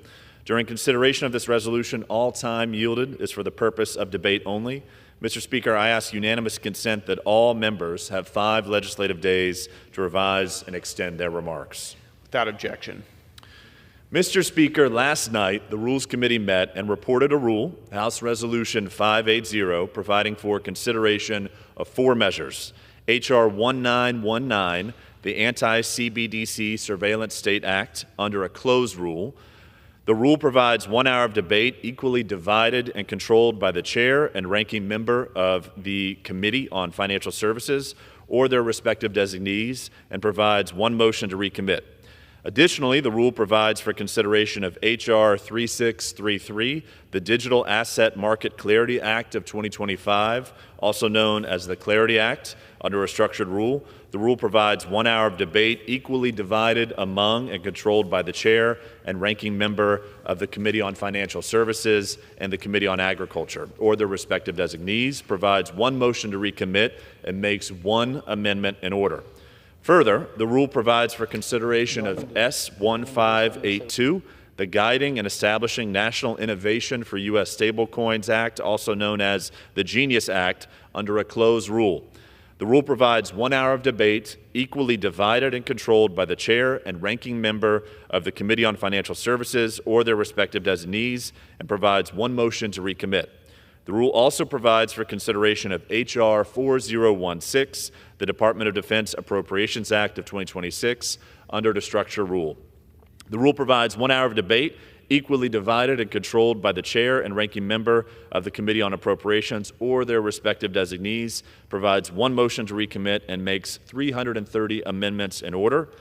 Finally, the rule provides for same-day consideration of a measure related to rescissions this week. Mr. Speaker, we're here today to debate a rule on 4 pieces of legislation, beginning with H.R. 1919, the Anti-CBDC Surveillance State Act. Mr. Speaker, H.R. 1919 serves as a critical safeguard against the financial power and erosion of individual privacy in the United States, as it would prohibit the Federal Reserve from issuing a central bank digital currency, CBDC, or using it to conduct monetary policy without explicit authorization from Congress. I would like to pose a fundamental question to my colleagues. Should the federal government have the power to monitor, control, or restrict how Americans use their own hard-earned money? Further, should the federal government be allowed to make such sweeping decisions behind closed doors without input from the public or their elected representatives? At its core, this bill is about ensuring the preservation of personal financial freedom. The American people have a basic right to financial privacy. They have a right to spend, to save, and to manage their money free from surveillance or interference. A CBDC would explicitly threaten that right by giving the federal government unprecedented insight into individual transactions and the potential ability to control or limit access to personal funds. H.R. 1919 is about one thing: stopping the government from gaining unchecked power over how Americans conduct their financial lives. It ensures that any form of digital currency is ever created by the Federal Reserve, it must be debated, authorized, and legislated by Congress instead of unilaterally developed by unelected bureaucrats operating behind closed doors. The potential consequences are too significant to permit unchecked bureaucratic experimentation with tools that could fundamentally redefine the relationship between individuals and their government without clear oversight risks, undermining long-standing economic principles. Now is the time for Congress to assert its role and ensure that any future developments uphold the values of transparency, individual rights, and a market-driven economy. Next, Mr. Speaker, the rule also provides for the consideration of H.R. 3633, the Digital Asset Market Clarity Act of 2025, otherwise known as the Clarity Act. H.R. 3633 delivers a foundational framework that has been missing for far too long, which are clear, consistent rules for digital assets and the innovators building the future of finance. For years, American entrepreneurs and developers in the digital asset space have been forced to navigate a regulatory maze marked by conflicting guidance, shifting definitions, and enforcement actions in place of actual rules. These inconsistent conditions have stifled domestic innovation, discouraged responsible market participation, and driven capital and talent to more favorable jurisdictions abroad. H.R. 3633 addresses these issues directly by clarifying the legal status of digital assets and establishing well-defined regulatory responsibilities between the SEC and CFTC, creating a more predictable landscape for market participants while preserving critical investor protections and maintaining the integrity of U.S. financial markets. This legislation reasserts the role of Congress in setting national policy for emerging financial technologies. It ensures that decisions with far-reaching economic implications are not made through regulatory overreach, but through transparent and deliberative processes. H.R. 3633 is not only sound regulatory policy, but also essential economic policy. It will help preserve the United States leadership in financial innovation, support the growth of compliant digital asset markets, and provide much-needed certainty to investors, developers, and regulators alike. In an increasingly competitive global financial landscape, this legislation positions the United States to lead with clarity, credibility, and confidence. Additionally, Mr. Speaker, the rule provides for consideration of S1582, the Guiding and Establishing National Innovation for U.S. Stablecoins Act, otherwise known as the Genius Act. This is not just a stablecoin bill. This is a strategic step toward modernizing the U.S. financial infrastructure for the digital age while protecting the interests of consumers, markets, and the nation. S1582 provides a comprehensive regulatory framework for the issuance and oversight of payment stablecoins in the United States. It is designed to support responsible innovation ensure consumer protection, and preserve the role of the U.S. dollar in an increasingly digitized global financial system.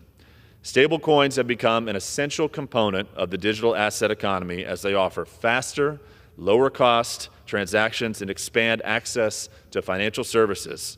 In the absence of a clear federal framework, however, stablecoin development has outpaced regulation, leaving investors without consistent protections and businesses without clear rules of the road. This legislation changes that by providing clear, enforceable standards for payment stablecoin issuers, creating practical regulatory pathways through both state and federal charters, and setting strong reserve and disclosure requirements to ensure these assets remain secure and trustworthy. Critically, this bill prohibits the issuance of algorithmic stablecoins lacking sufficient collateral, guarding against destabilizing risks that could ripple through the broader financial system. Also reinforcing the primacy of the U.S. dollar, this bill ensures that dollar-backed stablecoins are subject to prudent oversight and sound risk management. At a time when other nations are rapidly moving to define the future of digital finance, S1582 ensures the United States takes a prompt and necessary step forward with clarity, credibility, and confidence. Finally, Mr. Speaker, this rule provides for consideration of H.R. 4016, the Department of Defense Appropriations Act of 2026. H.R. 4016 provides the critical funding necessary to ensure the readiness, modernization, and global strength of the United States Armed Forces. This bill reflects Congress's enduring commitment to our national defense and to the brave men and women who dutifully and selflessly serve this country with distinction. At a time of rising global threats, from strategic competitors like China and Russia to unstable regimes and non-state actors, America must remain prepared and ready. Deterrence requires strength, and strength requires sustained investment, which is exactly what this legislation delivers. This bill funds operations, maintenance, personnel, and the procurement across all branches of the military, ensuring that our service members have the tools, training, and resources they need to succeed in every domain, including land, air, sea, space, and cyberspace. It provides for next-generation systems and emerging technologies, strengthens our nuclear deterrent, and supports investments in cyber capabilities to defend against 21st century threats. Importantly, this legislation continues bipartisan efforts to improve military quality of life, including robust funding services for member pay increases, housing improvements, and family support programs, believing that those who sacrifice to defend this country should never have to sacrifice dignity or stability at home. H.R. 4016 reflects a deep commitment to national security, strategic deterrence, and support for those who serve. It is a targeted instability and deserving peace through strength and honors our constitutional duty to provide for the common defense, reinforcing global stability and ensuring that the United States remains ready to respond to emerging threats with confidence, capability, and conviction. Mr. Speaker, I look forward to consideration of these pieces of legislation and urge passage of this rule. I reserve the balance of my time. The gentleman reserves. The gentlelady from Pennsylvania is recognized. Thank you, Mr. Speaker. I rise in strong opposition to the rule. Although Bitcoin's been around for over 15 years, cryptocurrencies and related decentralized financial products have exploded in the past few years. Many Americans now own cryptocurrencies, and the industry has seen significant growth. At the same time, our laws have not kept up with these novel crypto products, and there's a wide agreement that Congress must update our laws to appropriately account for crypto assets. However, today's bills are not the answer to that problem. The Clarity and Genius Acts are bad legislation. They're industry-written bills that give the crypto industry everything it wants at the expense of retail investors, consumers, and the overall health of our financial system. These bills are products of the DC swamp that so many of our colleagues usually condemn. Mr. Speaker, every time our Republican colleagues write a finance bill, it leaves us less safe and more prone to financial crisis. We saw the very real consequences of this when Silicon Valley Bank failed in 2023. That failure was the direct result of Republican legislation that exempted Silicon Valley Bank from Dodd-Frank Act regulations. GOP proponents of that bill had argued without evidence that Dodd-Frank was too onerous and that big banks needed regulatory relief. But it only took a couple of years for their disastrous deregulatory agenda to lead exactly where we all knew it would, with billions of dollars of customer deposits evaporating overnight and with the federal government bailing out the bank's uninsured depositors. This time, Republicans are at it again with two bills that will create a weak and ineffective regulatory regime for cryptocurrencies and stablecoins, allowing exchanges and insurers to continue risky, fraudulent, and illegal practices with limited oversight by the SEC or a Commodity Futures Trading Commission. These bills give the crypto industry exactly what it wants. They get the illusion of a real regulatory regime and the legitimacy that would bestow. They get weak rules that can be exploited and manipulated for financial gain, and they get enforcement mechanisms that are so meager and underfunded that they won't deter bad actors. We've seen what deregulation gets us. It got us the 2008 financial crisis. It gets us bankruptcies and bailouts, and it ultimately leaves hard-working Americans holding the bag while CEOs get golden parachutes. And it's not like we're talking about deregulating some benign financial product. Crypto stands out as a uniquely risky asset. From the invention of Bitcoin until now, the primary demonstrated uses for cryptocurrencies have been speculation, fraud, and money laundering. You can't really use crypto to buy anything. The coins themselves aren't backed by any profits, assets, or other tangible property.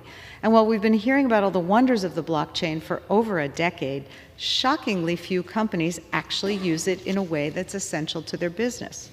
In practice, the main real-life use case for crypto is money laundering. Crypto is used by Mexican cartels to launder their proceeds from drugs trafficked into the United States. Terrorist organizations fund their operations with crypto. And countries like North Korea use cryptocurrencies to avoid U.S. sanctions and fund their nuclear weapons programs.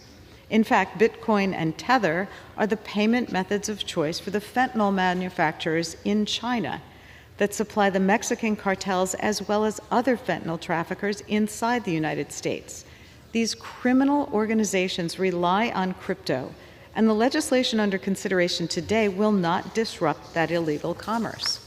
The Clarity and Genius Acts will not do anything to prevent crypto from being used to break our laws or fund fentanyl deaths and senior fraud. These bills do not provide any meaningful regulations to ensure that issuers and exchanges fully comply with anti-money laundering laws. Add to this that cryptocurrencies are used to facilitate billions of dollars worth of fraud against Americans each year. This fraud comes in the form of scams, especially those targeting seniors, where fraudsters trick people into purchasing fake crypto products and then run off with the money, leaving the seniors with no recourse. Then there's the institutional fraud, the fraud that comes from the crypto companies themselves. Here we also have a long list of examples, the most notable being the fall and bankruptcy of cryptocurrency exchange FTX, which incorporated itself in the Bahamas to avoid American regulatory scrutiny, gambled with customer funds, and ultimately left its customers penniless because of fraudulent business practices.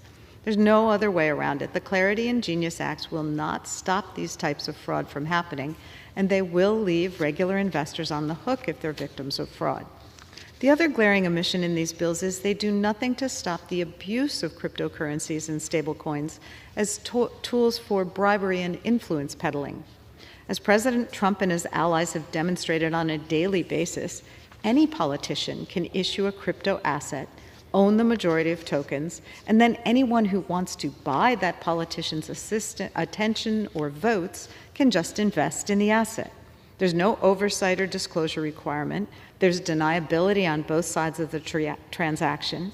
Any person, any foreign country can bribe and buy politicians through cryptocurrency like this. And those who've purchased such coins have been open about their motivations for doing so. Right before his inauguration, President Trump issued his own coin, the Trump coin, for which he is the majority owner. Millions of dollars of questionable funds, including funds from foreigners and foreign governments, have flowed into this coin, as well as his companies Trump Media and World Liberty Financial. All in all, it's estimated that President Trump has netted $1 billion from those crypto schemes, which take advantage of the office of the president to enrich him and his family. During the 2024 election, crypto companies donated millions of dollars to elect the president, and after he was elected, they donated millions more to his inaugural committee. And it's notable that in his first 6 months in office, Trump has dismantled all the regulators that oversee the financial and crypto industries, dropped criminal charges and investigations against various crypto companies, pardoned a crypto exchange that pleaded guilty to abetting money laundering, and pardoned the former owner of the Silk Road who was responsible for selling hundreds of millions of dollars worth of drugs on the deep web. Apparently, anyone who seeks to buy influence in this White House simply has to find one of the president's companies or meme coins and make a sizable investment. Emiratis and Saudis are investing in Trump's crypto assets to curry favor.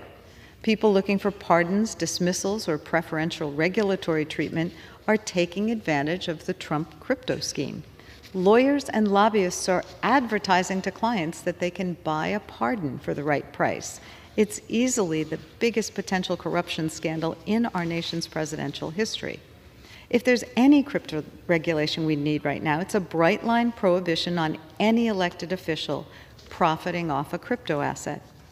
Mr. Speaker, this year marks the 15th anniversary of the Supreme Court's Citizens United decision, which paved the way for corporations and billionaires to spend unlimited money in our elections. Because of this ruling, anyone for the right price can buy their preferred outcomes in our elections and in Congress, and one need look no further than Elon Musk and the crypto bills that we are considering today to see the impact of the Citizens United decision. We all know about the millions that Musk poured into the Trump campaign and the White House access he was granted before their abrupt split recently. But the crypto industry also spent a lot of money, and it spent money to make these bills happen. Over the past few years, the crypto industry has emerged as one of the biggest and most aggressive political spenders in American politics. In the 2024 election, crypto emerged as the biggest corporate spender, accounting for nearly half of all the corporate money spent. Crypto outspent every other business lobby by tens of millions of dollars. And while the crypto industry's political spending is enormous, what really sets it apart is the brazenness with which the industry buys influence in Washington. Usually it's hard to exactly pinpoint a direct relationship between political spending and outcomes, but crypto spending is so in your face that we can actually put a price on these bills.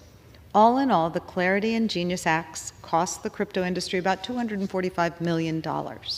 And that's a conservative figure. That's just the money spent on 2024 campaigns. If you count money spent to hire expensive lobbyists to come to Congress and fly representatives with industry talking points, the number's even higher. Crypto's $245 million was spent supporting candidates who backed the industry and defeating candidates who did not. And crypto got a good return on its investment. In the overwhelming majority of races that crypto principals invested in, they got their preferred candidate. And now crypto companies have been able to write their own regulations to ensure they won't face serious scrutiny or oversight, meaning that fraud and money laundering will continue unabated, and investors will be on the hook when the next crypto crisis happens. 15 years after the Citizens United decision, these bills are the direct result. Crypto is a textbook example of the consequences of that decision. The question before us today is, how should cryptocurrencies be regulated? And the answer we're getting is with regulations provided by the crypto industry itself. 15 years later, Citizens United has been an unmitigated disaster for our country. Unlimited spending in politics has corroded our democracy. It has bred cynicism and nihilism in the political process. It's made Americans feel disenfranchised and powerless. It says to every American, your voice doesn't count unless you can pay to play. We have a political system where any company or any rich person can pay for advertisements, pay for lobbyists, donate to campaigns and PACs and super PACs, all to buy influence and get their desired outcomes from Congress or the White House. And time again, in every sector of our economy, corporations and the rich have won in Congress, in the courts, and in the rulemaking process, even in decision-making by enforcement agencies. We see the consequences of Citizens United everywhere we turn. It's the reason corporations can screw over workers and consumers with no penalty. It's why every part of the economy is monopolized by 2 or 3 companies that sell you poor products and give you bad service. It's why we're diving headfirst into a global climate crisis and doing nothing about it. It's why every time someone runs for office on a platform of putting people over profits, they have to endure attacks from super PACs supported by billionaires or business interests. Our democracy will remain imperiled so long as the mega-rich can buy influence, votes, and elections. If anyone was unsure of the consequences posed by Citizens United in 2010, it is now clear, beyond any doubt, that the decision was an abject failure for the country. We have to overturn Citizens United, get dark money out of politics, and make sure that our government is accountable to voters, not donors. But to my colleagues here in the House, we don't need to end campaign spending for members of Congress to do the right thing. Integrity doesn't require authorizing legislation. We cannot allow big money donors to buy or bully Congress. We need to do the right thing. Mr. Speaker, today's rule also provides for consideration of the fiscal year 2026 defense appropriations bill. Since taking the majority in the House, Republicans have abandoned, unfortunately, any pretense of bipartisan compromise to promote our national security by loading every defense bill with radical right-wing policy riders. These riders have turned what was once a rare area of bipartisan consensus into yet another partisan divide. This time around, Republicans have loaded the National Defense Bill with provisions to prevent female service members from accessing reproductive health care.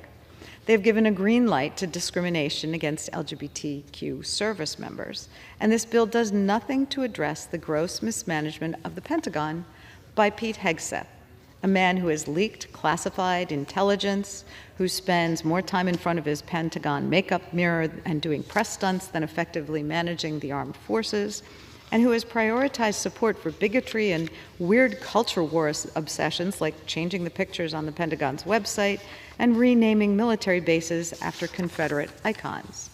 When you combine this bill with the money spent by Republicans in the Big Beautiful Bill, the United States is on track to spend over $1 trillion on defense. Every year we spend more and more on defense, and it's not clear that taxpayers are getting a good deal.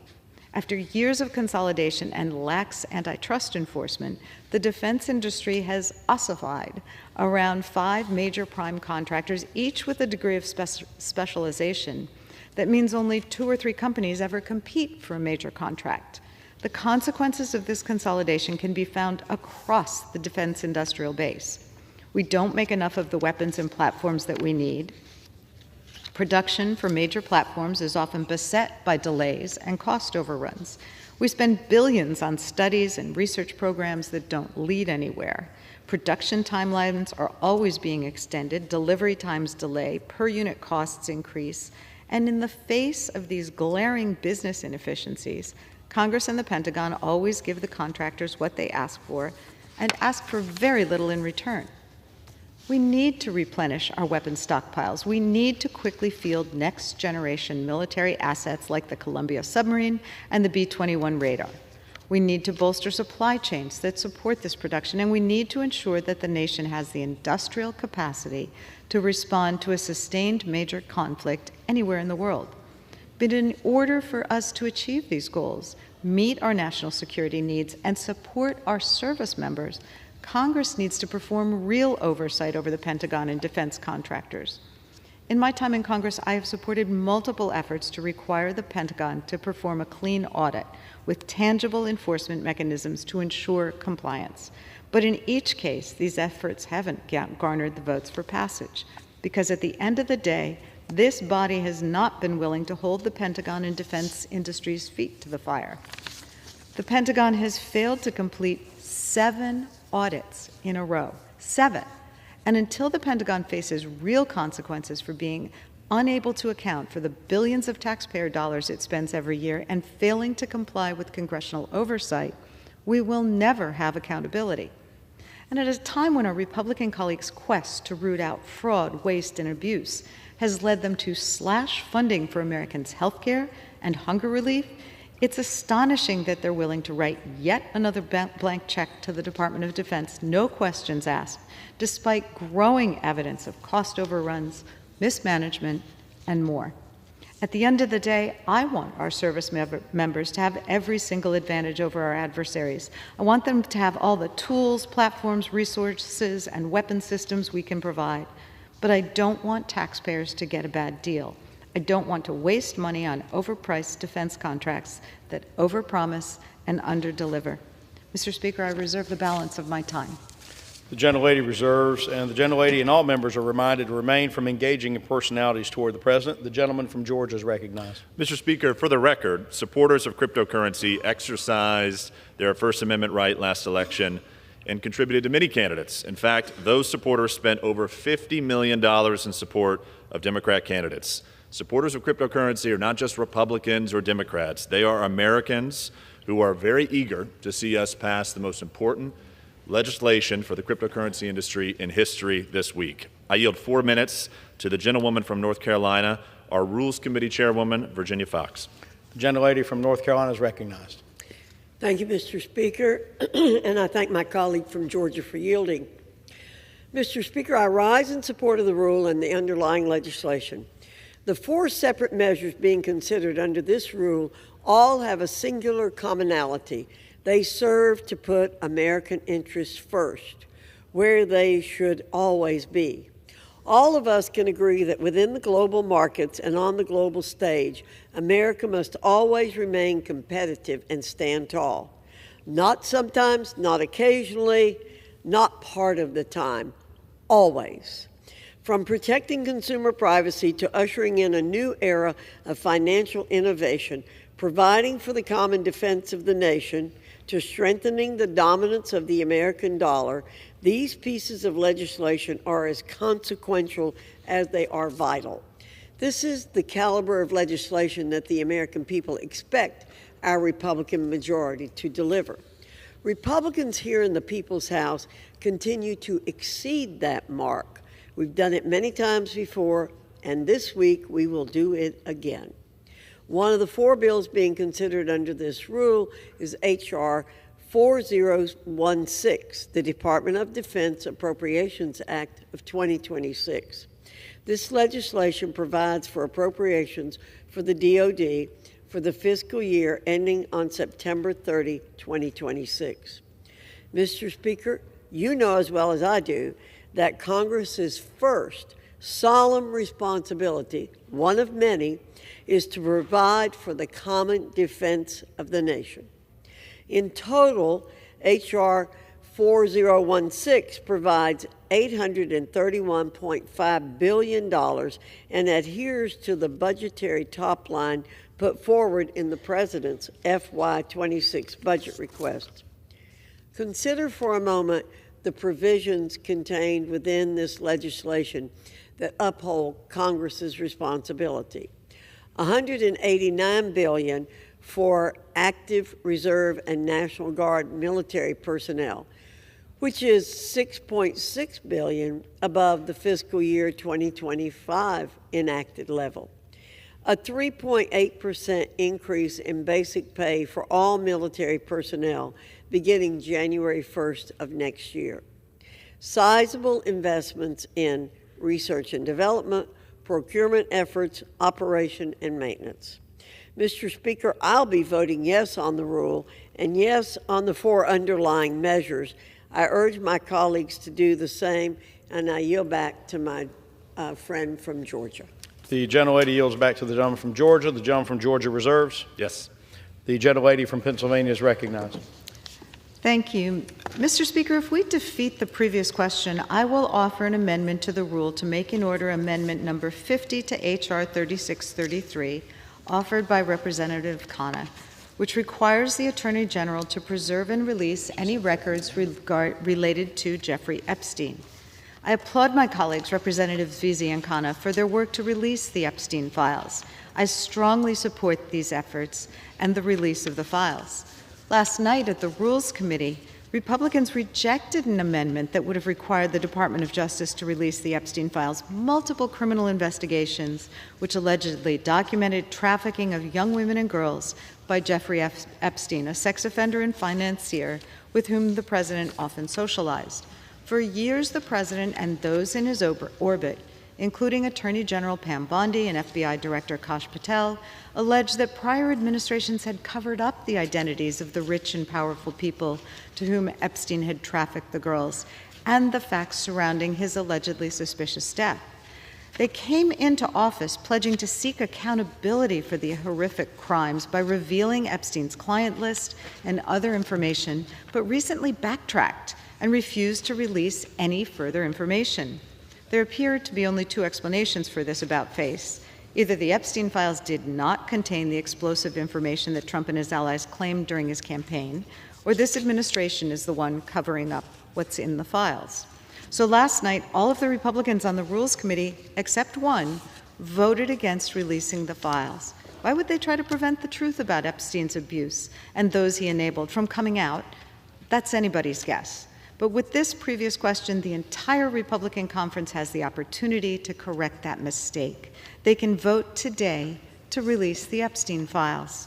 Mr. Speaker, I ask unanimous consent to insert the text of my amendment into the record, along with any extraneous material, immediately prior to the vote on the previous question.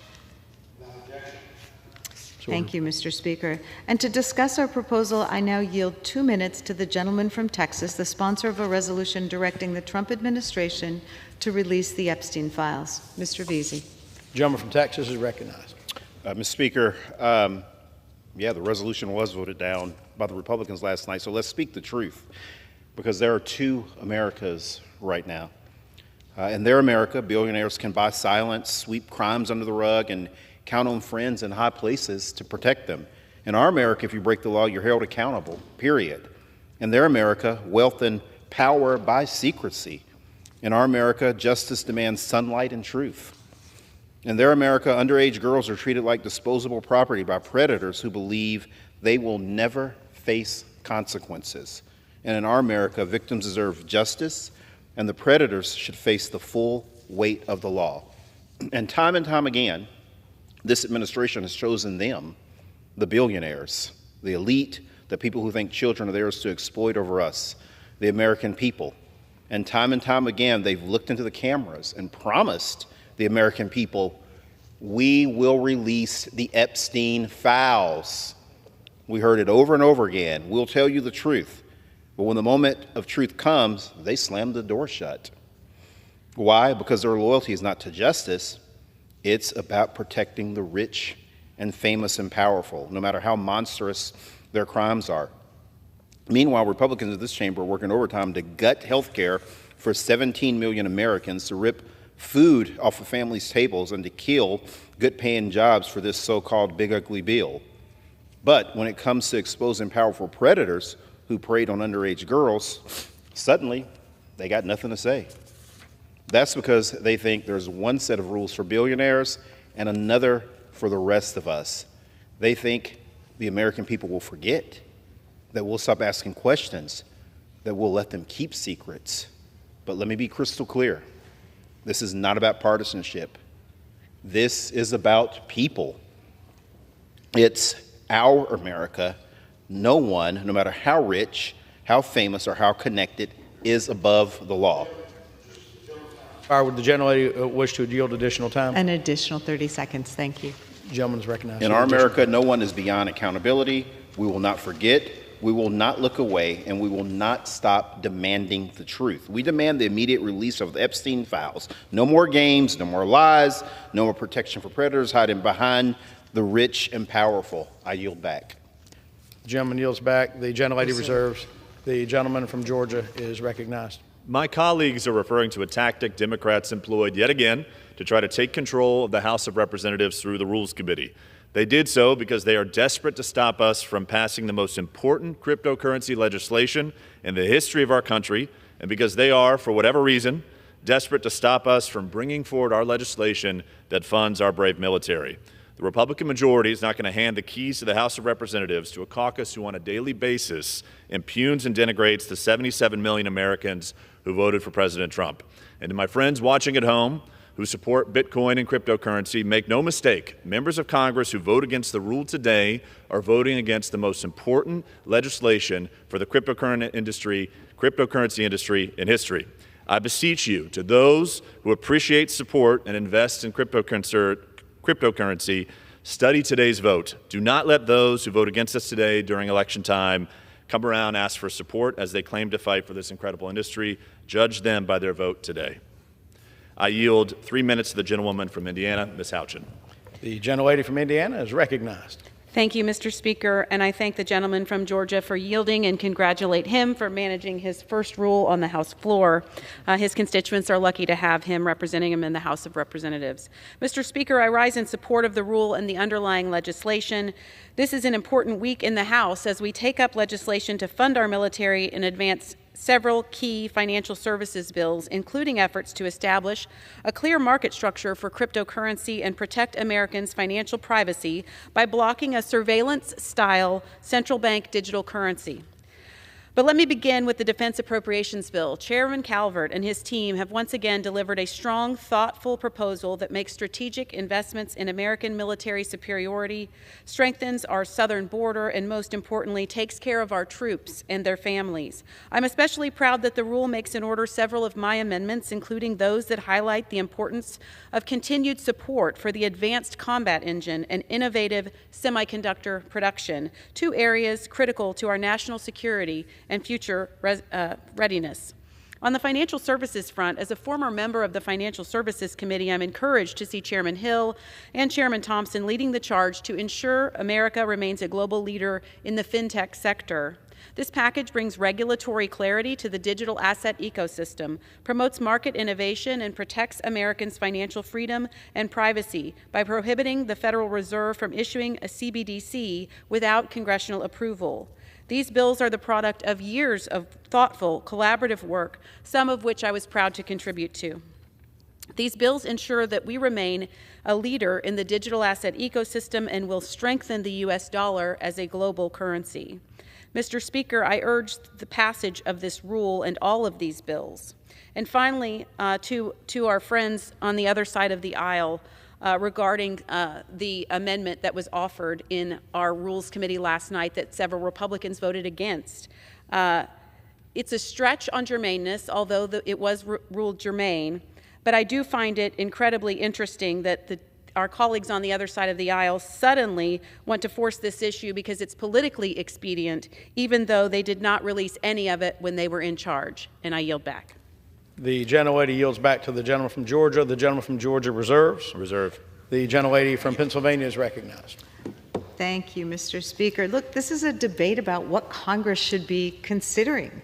And my amendment would simply allow Congress to express its will with respect to the release of the Epstein files. This is something our Republican colleagues and certainly key members of the Trump administration have been talking about for years until their recent about face. So, Congress can express its will. We would like to have it put up for a vote. It doesn't block any votes on the crypto bills or the Defense Department funding, but we think that the administration should release these files, and it really is a little confusing, I think, on why suddenly our Republican colleagues are blocking this, but perhaps it was a mistake. At least one Republican voted with Democrats last night to release the files, and so this would just give all of our colleagues the opportunity to say what they've been saying for so many years, that the Epstein files should be released. With that, Mr. Speaker, I would yield 2 minutes to the gentleman from California, Mr. Khanna. The gentleman from California is recognized. Thank you, Mr. Speaker. Last night, the Speaker's Rules Committee voted to block my amendment that called for the full release of the Epstein files while protecting the victim's identity. Let's just be clear. They voted to protect rich and powerful men who were abusing, assaulting, and abandoning young women. That's what this vote is about. A nation that chooses impunity for the rich and the powerful at the expense of our children is a nation that has lost its moral purpose. So you ask, why did they vote this way? Let's speak plainly. Because these rich and powerful men donate to the politicians in Washington, D.C., play golf with the elites in Washington, D.C., they are foreign leaders who we don't want to offend. They interact with our intelligence agencies that we don't want to disobey. There is something rotten in Washington. And this is a question of whose side are you on? Are you on the side of the people? Are you on the side of America's children? Or are you on the side of the rich and powerful who've had their thumb on the scales and shafted Americans for decades? We are going to get a vote again this afternoon.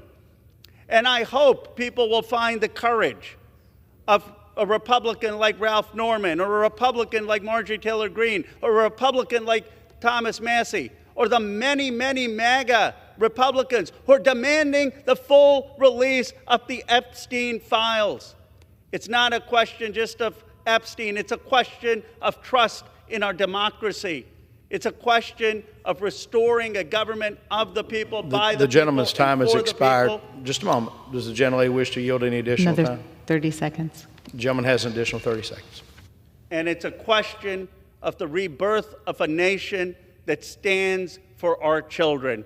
I hope everyone in this up or down vote will vote to make sure that the Epstein files are released while protecting victims' identity. The gentleman from Georgia is recognized. I join the millions of Americans who want accountability for anyone who committed crimes with Jeffrey Epstein, but I ask you, can you really trust the same radical leftists who presided over one of the greatest scandals in American history, a coup in Joe Biden's White House in which unelected staff actively sought the destruction of our country? Can you really trust the same radical leftists who sought to segregate those of us who opted to make medical decisions for ourselves during the COVID-19 pandemic? And can you really trust the same radical leftists who have spent the last decade trying and failing, trying and failing, and trying and failing to tear down President Trump, one of the greatest presidents in American history? And can you really trust those same people who are trying to stop us from passing the most important cryptocurrency legislation in history and appropriations to fund our brave military today? A vote against today's rule is a vote against cryptocurrency and our Department of Defense. I yield 2 minutes to the gentleman from Utah, my colleague, Mr. Kennedy. The gentleman from Utah is recognized. I thank my friend, the gentleman from Georgia, for this opportunity to speak. And Mr. Speaker, I rise today in support of the rule for H.R. 3633, the Digital Asset Market Clarity Act of 2025, and H.R. 1919, the Anti-CBDC Surveillance State Act. Together, these bills provide much-needed clarity on digital asset regulation and ensure critical consumer protections so Americans retain their financial freedom. Before basketball became the great sport that we know and love, it needed rules. Without structure, the game could not grow and thrive. The same is true for digital assets. Innovation depends on clear, reliable guardrails.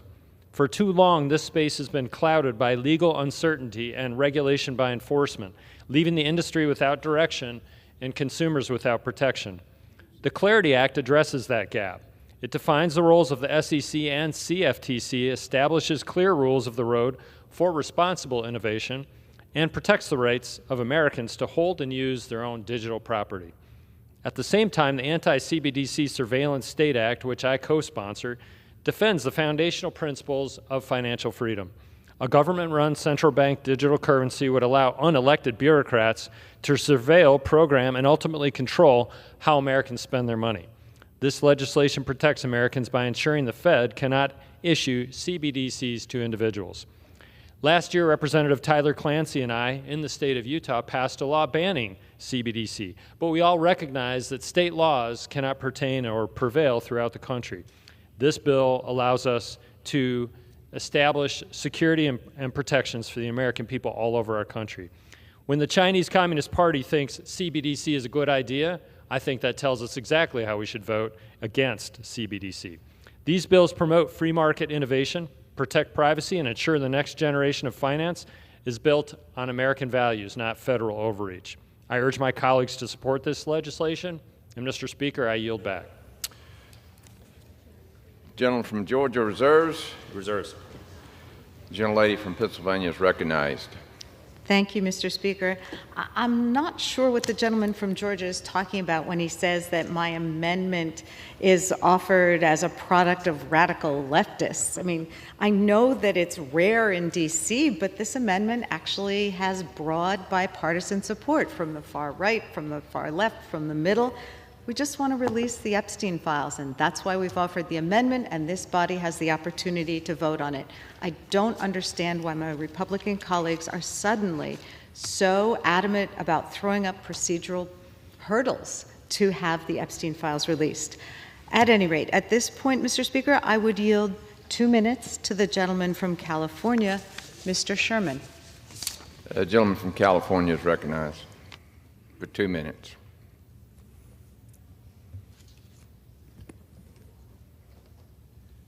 Mr. Speaker, I worked hard in school, but the grade I'm proudest of is getting the first F ever issued by the crypto industry. This rule prohibits you from considering 2 amendments that had total support from Democrats and total rejection from Republicans in the Financial Services Committee. The first prohibits the use of taxpayer money to buy crypto. Trump has already said he wants what he calls a strategic reserve of crypto. And so if you vote against this rule, you're voting to allow him to buy Bitcoin or Trump coin with taxpayer money. That second amendment, also prohibited by this rule, says that taxpayer money will not be used to bail out stablecoin or other crypto assets. We've already seen dozens of scandals since Sam Bankman-Fried, but now the industry can say, we've got total power in Congress. They gave us just a patina of regulation. If there's ever a problem with your crypto assets, we'll get you bailed out. This rule is incredibly hypocritical. It tells us that we're supposed to be for innovation and blockchain. Then it calls for the prohibition of the Fed having blockchain or any electronic use of the U.S. dollar. The Constitution says currency is what the U.S. Congress should control. But this bill will say that the dollar must use George Washington technology while China can have a digital yuan and the crypto bros can have digital hidden money. It's not surprising that President Trump was against crypto until he realized that he could make hundreds of millions for his campaign and billions for his family by signing up with the crypto bros.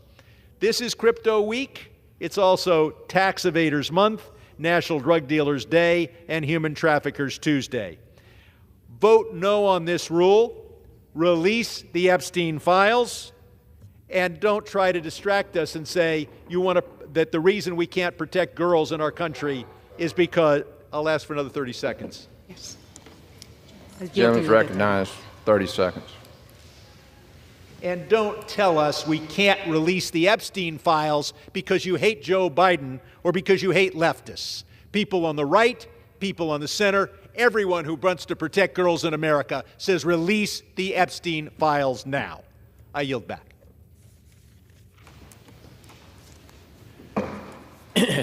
Members are reminded to direct their comments to the chair, and the gentlelady from Pennsylvania reserves. I reserve. Okay. The gentleman from Georgia is recognized. And to speak to the most important cryptocurrency legislation in the history of our country, I yield 2 minutes to the distinguished gentleman from West Virginia, Mr. Moore. The gentleman from West Virginia is recognized.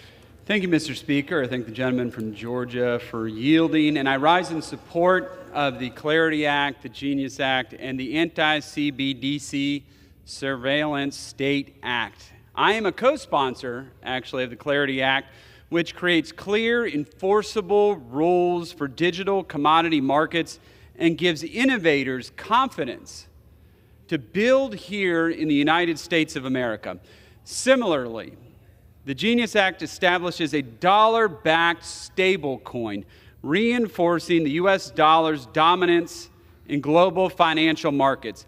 Finally, the anti-CBDC legislation ensures we never enact a CCP-like financial surveillance regime in this country. Together, these bills ensure the U.S. remains the world leader in digital asset innovation. I encourage my colleagues to support these common sense pieces of legislation, and I yield back. The gentleman from Georgia reserves. The gentlelady from Pennsylvania is recognized. I would reserve. The gentlelady from Pennsylvania reserves. The gentleman from Georgia is recognized. Thank you, Mr. Speaker. I yield 2 minutes to the gentleman from North Carolina, Mr. Moore. The gentleman from North Carolina is recognized for 2 minutes. Thank you, Mr. Speaker. You know, digital assets are not some future concept. They are already a key part of our financial system, and Washington needs to start acting like it.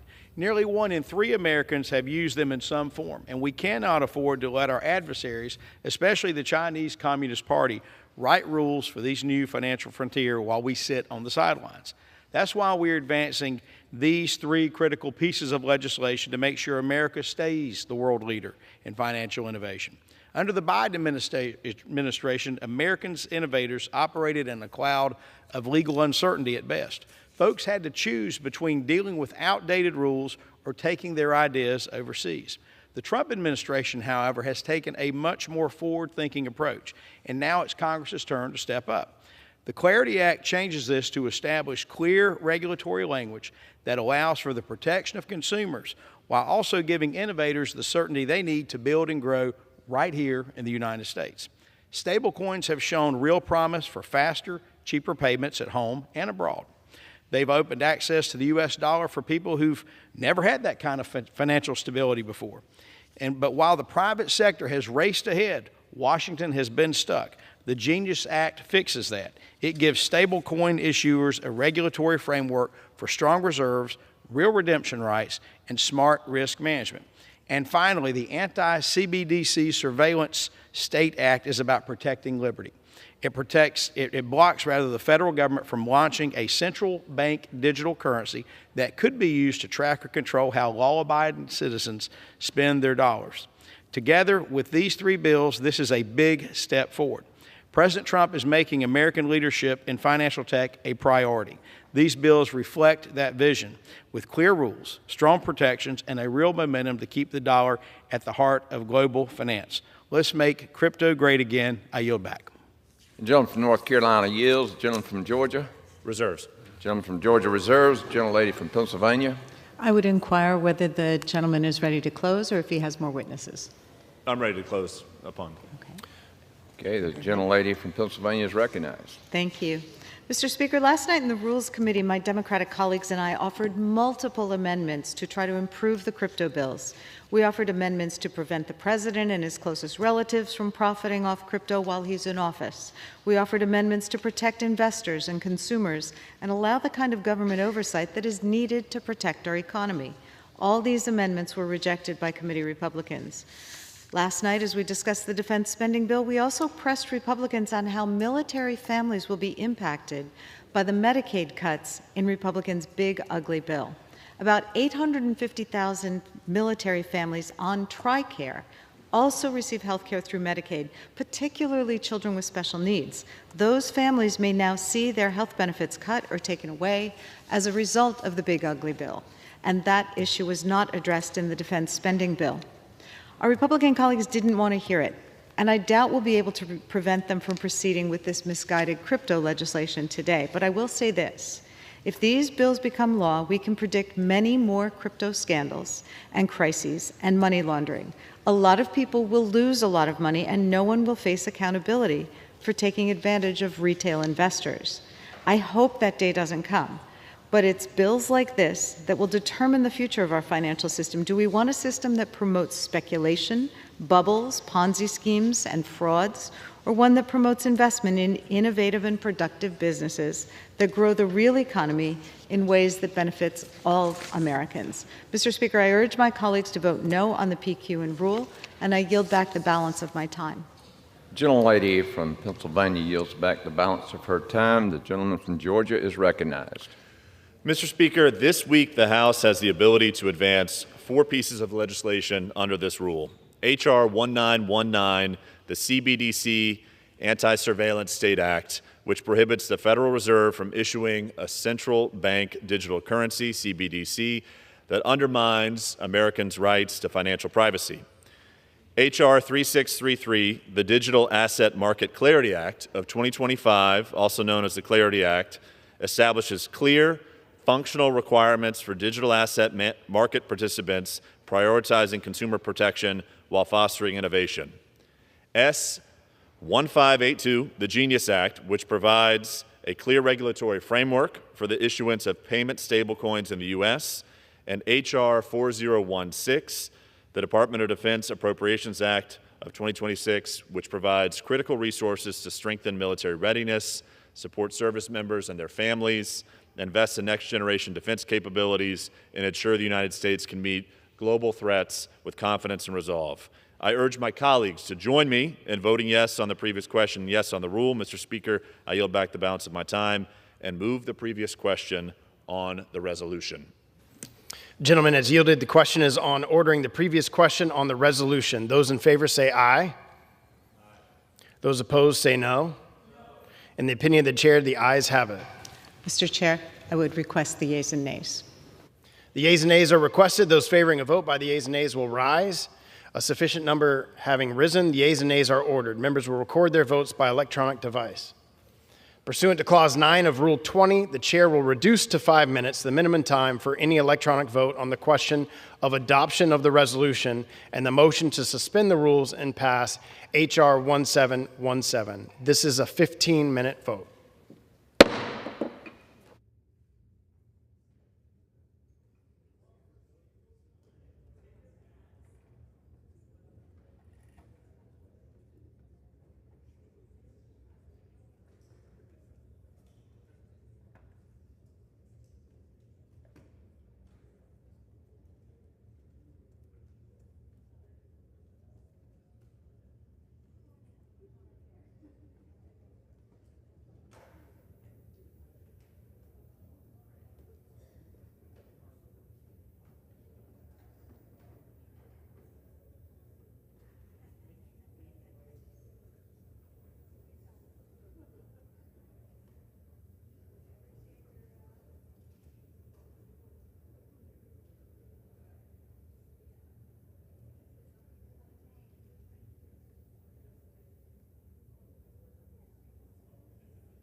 On this vote, the yeas are 211, the nays are 210. The previous question is ordered.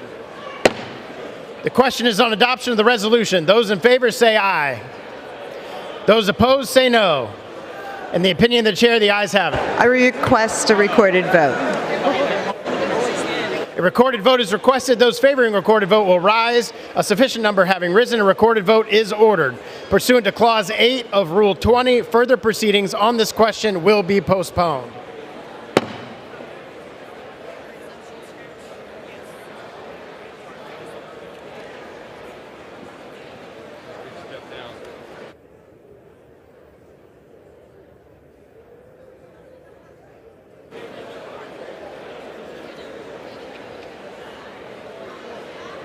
House come to order. Shh. The House come to order. For what purpose does the gentleman from Texas seek recognition? Mr. Speaker, I understand the consent to speak out of order. Without objection, the gentleman is recognized.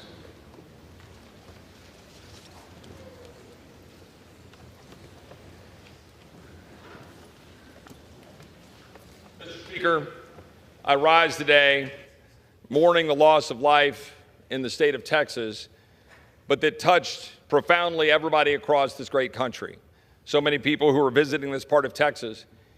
And obviously we've been struck by the loss of life, particularly for those young girls associated with Camp Mystic. And it has been grueling. It was a rough week. A lot of destruction, a lot of beautiful parts of our state that were destroyed. But we will rebuild. And here's the thing that I want to say. When people talk about destruction, what will not be destroyed is the spirit of the people of Texas and the spirit of the people that those camps represent. The spirit of the little girls who are already talking about wanting to go back.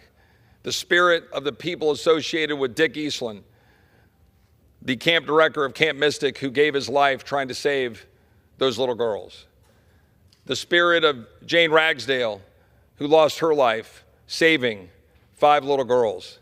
Her guitar was found down the Guadalupe River just yesterday. The spirit of all of the little girls that were riding in the bus as they left Camp Mystic, singing hymns, expressing their faith as they were looking at the destruction that they couldn't possibly comprehend as they left that camp. But they were still putting their faith in their Lord and their Savior. And if there's anything that we can take out of this, it's that sense of community and that sense of pride that we have in knowing that we will rebuild and that we will come together. But that sense that we know that the power of the cross that stands on the hills over the city of Kerrville, the power of the faith of the people of Texas, the power of the faith of the people of this nation who have responded, the millions of dollars that have come into the community foundation of the Hill Country, $30 million last week. I think that number is rising. Thanks to all of you here in this delegation. Most of you have reached out to me personally and to my friends and colleagues in this delegation. It's not just Kirk County, it's the state of Texas. Many of my colleagues have been affected across the state. But thank you for your prayers. Thank you for your well wishes, but just know that their spirit endures, and I cannot tell you how proud I am of the people of Texas and the people of Kirk County, Texas, and the first responders who are today back in the floodwaters, resuming the search for the missing. And there's still over 100 missing in that part of our state. So with that, Mr. Speaker, I would ask for a moment of silence. The chair asks all those present in the chamber, as well as members and staff throughout the Capitol, to please join us in a moment of silence.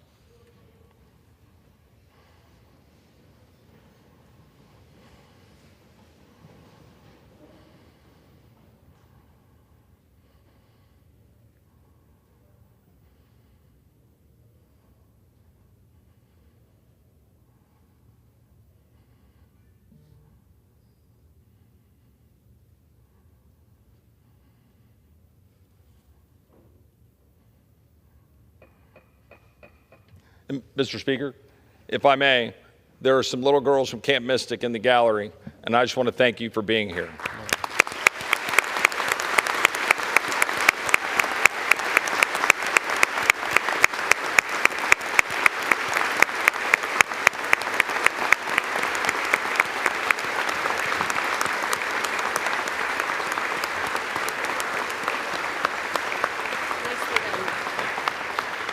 Thank you, Mr. Speaker. Pursuant to Clause 8 of Rule 20, the unfinished business is the vote on adoption of House Resolution 580, on which the yeas and nays are ordered. The clerk will report the title of the resolution. House Calendar Number 37, House Resolution 580. Resolution providing for consideration of the bill, H.R. 4016, making appropriations for the Department of Defense for the fiscal year ending September 30 of 2026 and for other purposes. Providing for consideration of the bill, H.R. 3633, to provide for a system of regulation of the offer and sale of digital commodities by the Securities and Exchange Commission and the Commodity Futures Trading Commission and for other purposes. Providing for consideration of the bill, H.R. 1919, to amend the Federal Reserve Act to prohibit the Federal Reserve Bank from offering certain products or services directly to an individual, to prohibit the use of central bank digital currency for monetary policy and for other purposes. Providing for consideration of the bill, Senate 1582, to provide for the regulation of payment stablecoins and for other purposes, and waiving a requirement of Clause 6A of Rule 13 with respect to the consideration of certain resolutions reported from the Committee on Rules. The question is on adoption of the resolution. Members will record their votes by electronic device. This is a 5-minute vote.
On this vote, the yeas are 196, the nays are 223. The resolution is not adopted.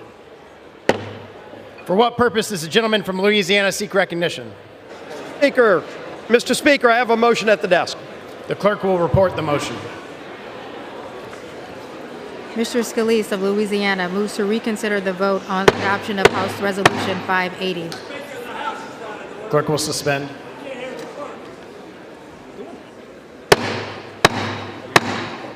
The House is not in order.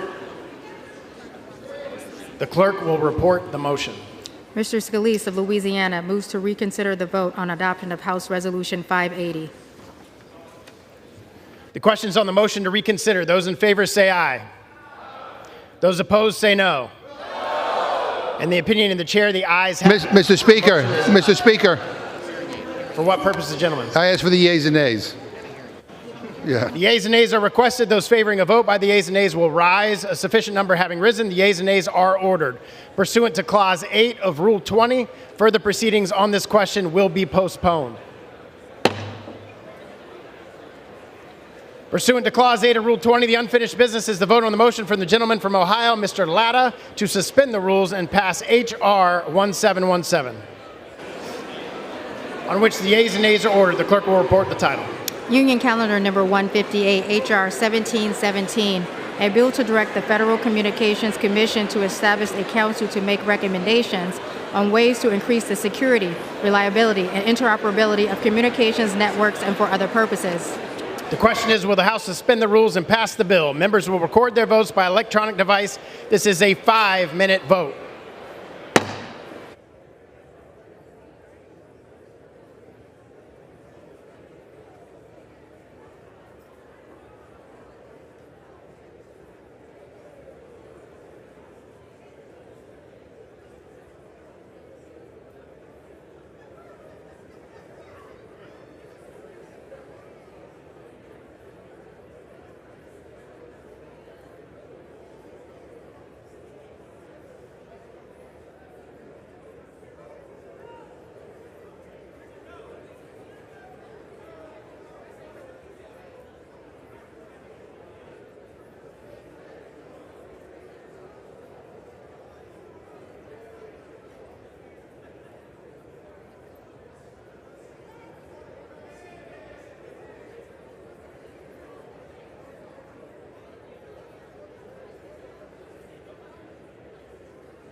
The yeas are 380, the nays are 33.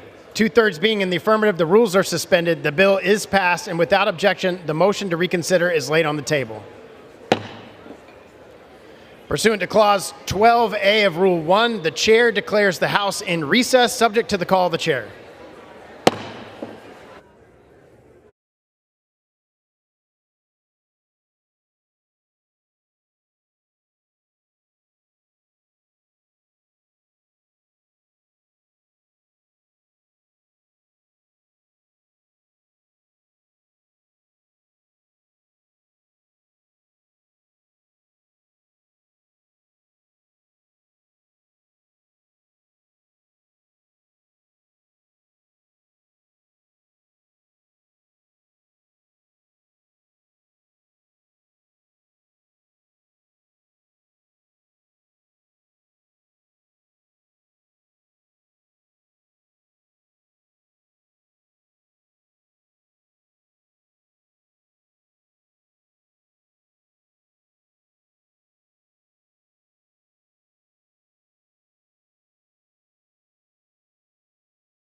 The House will be in order.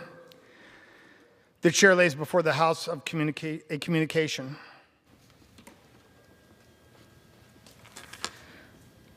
The Honorable the Speaker, House of Representatives, sir.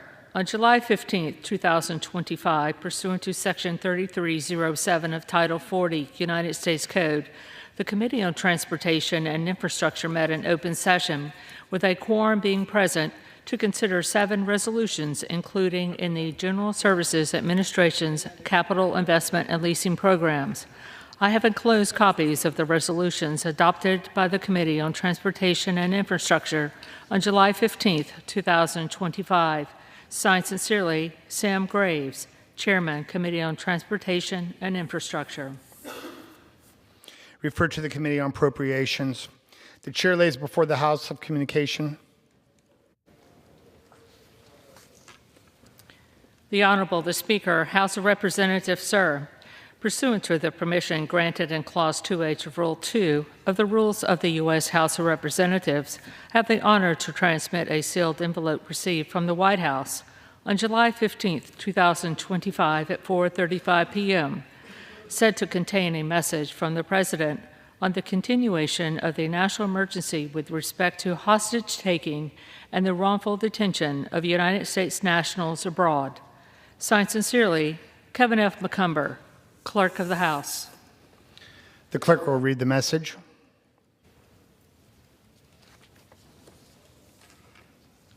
To the Congress of the United States, Section 202D of the National Emergency Act, 50 U.S.C. 1622D, provides for the automatic termination of a national emergency unless, within 90 days prior to the anniversary date of its declaration, the President publishes in the Federal Register and transmits to the Congress a notice stating that the emergency is to continue in effect beyond the anniversary date. In accordance with this provision, I have sent to the Federal Register for publication the enclosed notice stating that the national emergency with respect to hostage-taking and the wrongful detention of United States nationals abroad, declared in Executive Order 14078 of July 19, 2022, is to continue in effect beyond July 19, 2025. Hostage-taking and the wrongful detention of United States nationals are heinous acts that undermine the rule of law. Terrorist organizations, criminal groups, and other malicious actors who take hostages for financial, political, or other gain, as well as foreign states that engage in the practice of wrongful detention, including for political leverage or to seek concessions from the United States, threaten the integrity of the international political system and the safety of the United States nationals and other persons abroad. Hostage-taking and the wrongful detention of United States nationals abroad continue to pose an unusual and extraordinary threat to the national security, foreign policy, and economy of the United States. Therefore, I have determined that it is necessary to continue the national emergency declared in Executive Order 14078 with respect to hostage-taking and the wrongful detention of United States nationals abroad. Signed sincerely, Donald J. Trump, the White House, July 15, 2025. Referred to the Committee on Foreign Affairs and order printed. The chair lays before the House the following enrolled bill.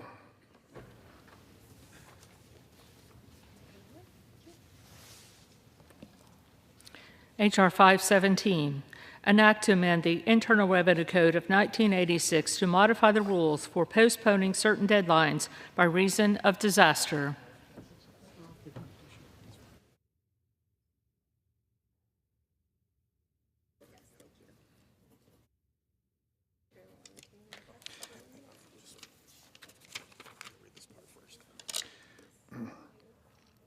The chair will now entertain requests for 1-minute speeches. For what purpose does the gentleman from Kansas seek recognition? Mr. Speaker, I request unanimous consent to address the House and to rise and extend my remarks.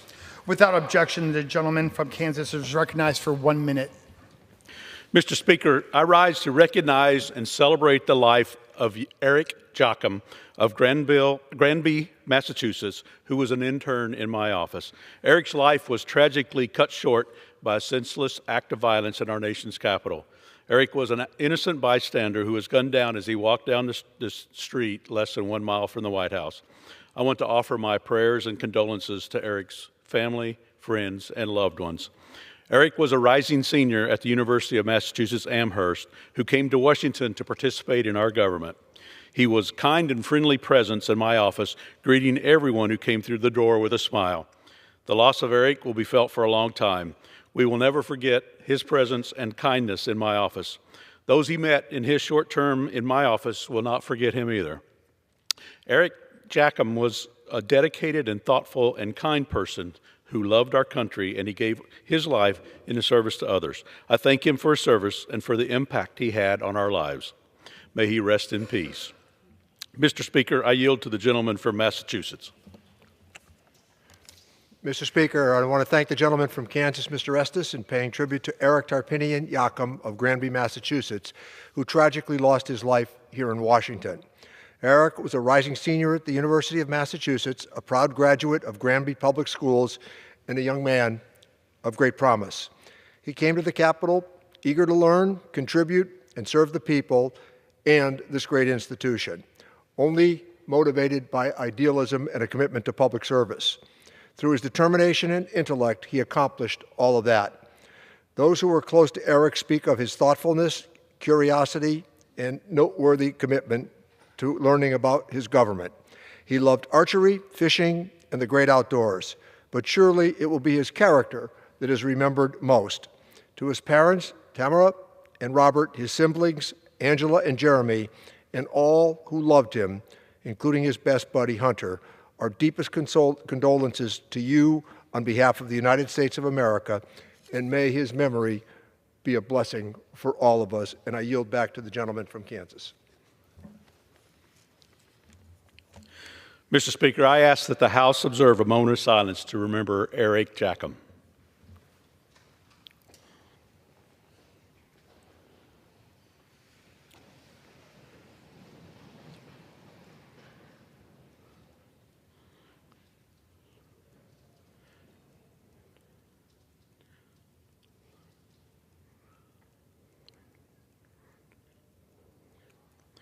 Mr. Speaker, with that, I yield back. Thank you.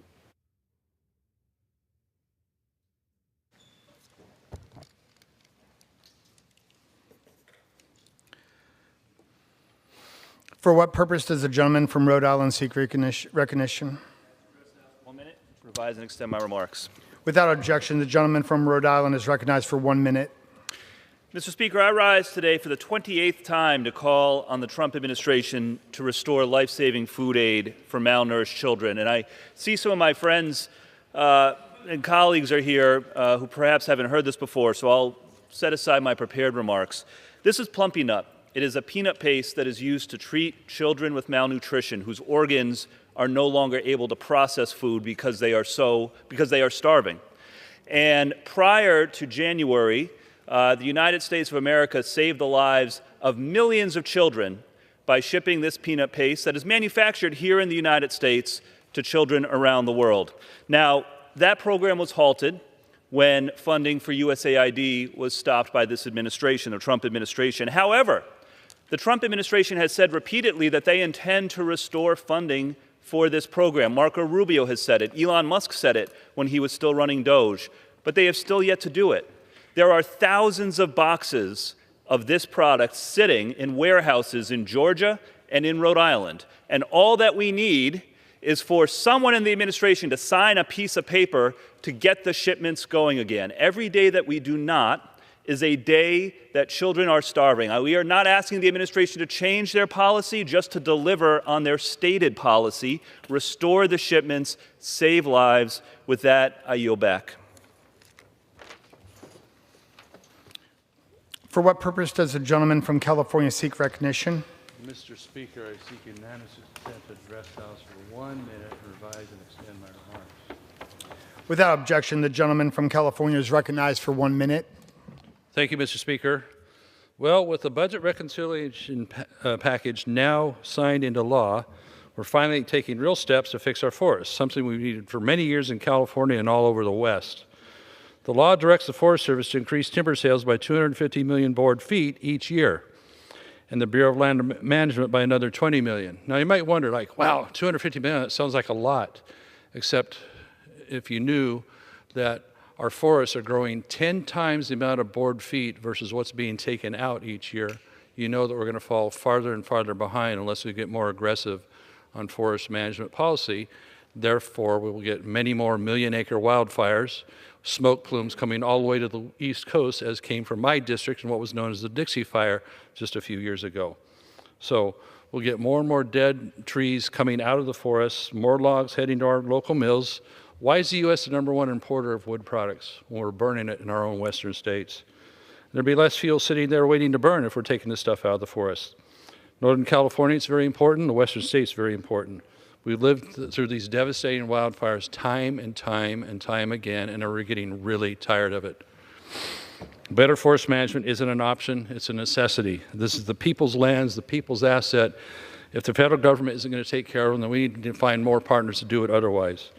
So this requires long-term contracts, giving the industry more continuity and know that if they invest tens of millions of dollars building a mill, that they'll be able to pay for that mill over the years by having a continuous flow of timber to them. It's important for our small towns, for the jobs that used to be in them that are now boarded up with issues of crime and domestic abuse because people don't have work. They need that work, and they need those jobs. We need that for our economy. Make it in the USA. I yield back. Thank you. Under the Speaker's announced policy of January 3rd, 2025, the gentleman from Texas, Mr. Roy, is recognized for 60 minutes as the designee of the majority party. I thank the Speaker.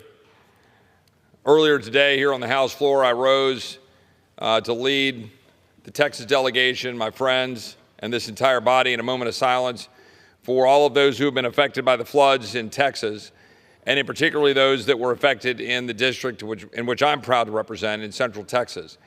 It has always been an honor, as I often say out on the campaign trail, to represent the best part of the best state of the best country in the history of the world. And that particular part of the state is, as one of my staffers described it, heaven on earth. At least that's how many of us have viewed it historically. And it is a reason why there have been, for now a century, multiple camps for children along this beautiful part of the Texas Hill Country, the centerpiece of which is the Guadalupe River. And those people who live along it cherish it. Those people who go there for camps cherish it. And now we have been experiencing the tragedy and the loss of life that now so many across the country have associated with it. Now, I'm going to turn over time to my colleagues because I've certainly been able to express a lot of my views about this, but I want to say just a couple things in kicking this off. And that is, I view things through the lens of the stories of heroism, the stories of courage, the lives that were saved, the people that were airlifted, the Coast Guard that responded, the sheriffs and the local law enforcement that showed up, the first responders that helped, the state that was on the scene, the camp counselors who showed up, the camp directors who gave their lives, all of the people who showed up, and the spirit and the strong faith of a community bonded together by faith that now endures, and that to me is the enduring legacy. So I tend to look through that lens.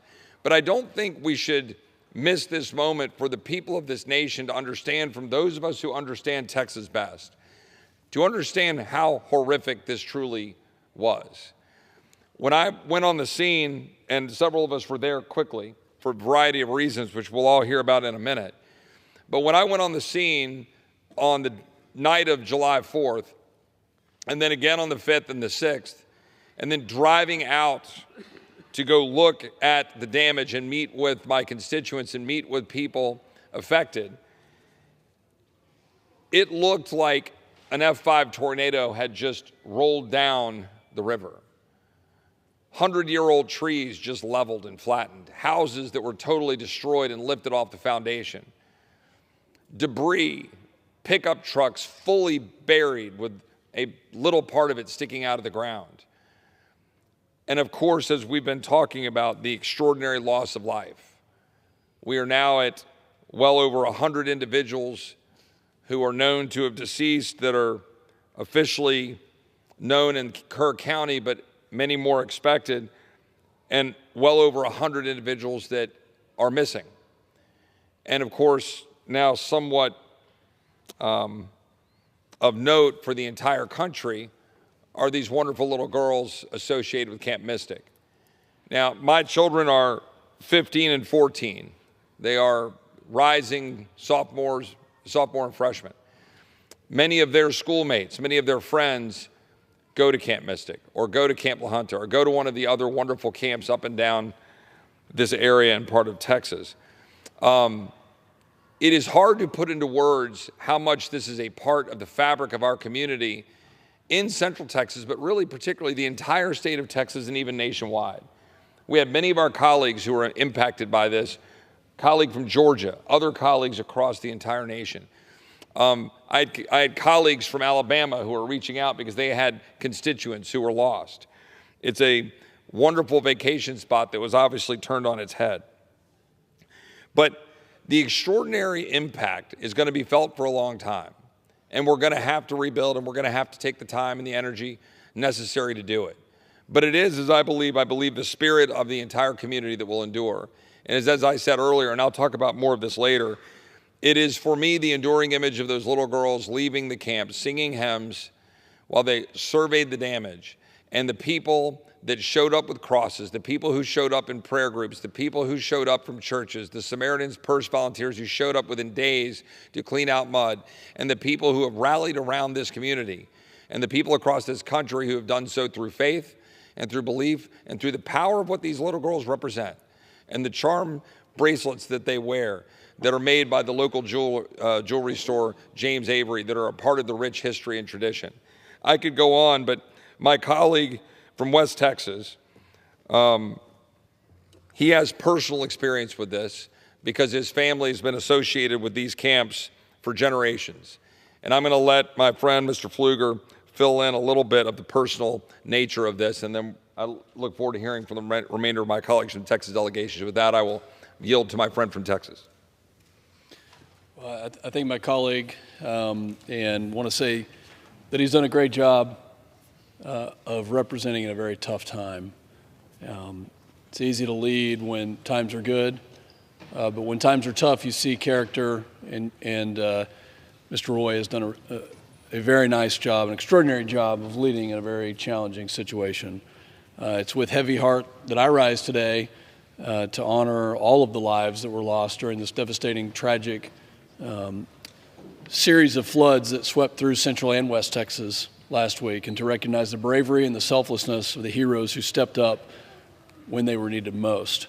And I'll start by honoring the memory of the 11 lives that were lost from my district: Officer Bailey Martin, Bobby Martin, Amanda Martin, and Jada Floyd from Odessa, Sherry and Cody Crossland, and Joel Kendall and Tasha Ramos from Midland, Tanya Berwick from Blackwell, who worked in San Angelo for many years, and Steve Edwards from San Angelo. These lives were lost far too soon. These were selfless individuals, leaders, officers in the police force, and people that we will miss dearly. And we're going to continue to pray for the many more that we know, the lives that have been lost, and those for the families that are still searching for them, hoping and praying for a miracle. You know, I sent my young girls to Camp Mystic for a couple of reasons. Number one, because for young women, this was a place where they didn't have access to the digital world. They had access to relationships. They were taught about faith. They were placed in cabins with other young girls where they learned how to develop friendships. They learned things like horseback riding and archery, swimming and campcraft. And my girls are fourth-generation campers at Camp Mystic. I learned about this when I was a kid and went to many closing ceremonies as a young child, watching my sister and her friends, and now having the opportunity to watch my own girls for the last 10 years attend this camp.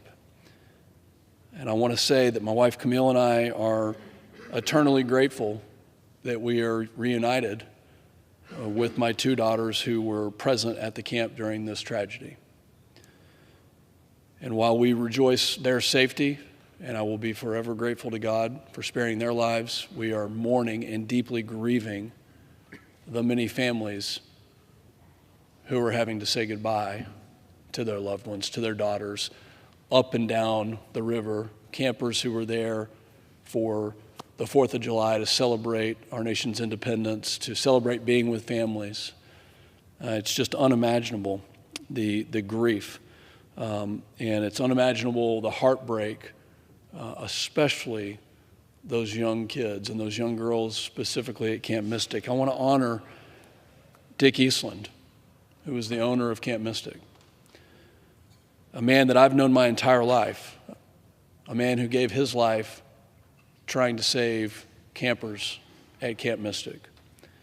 The Eastland family for years has poured their lives into young women, building these young women and these young ladies to be women of faith, to be women of character, to be citizens of this great nation, to raise families in a way that you saw the character and the strength of their faith.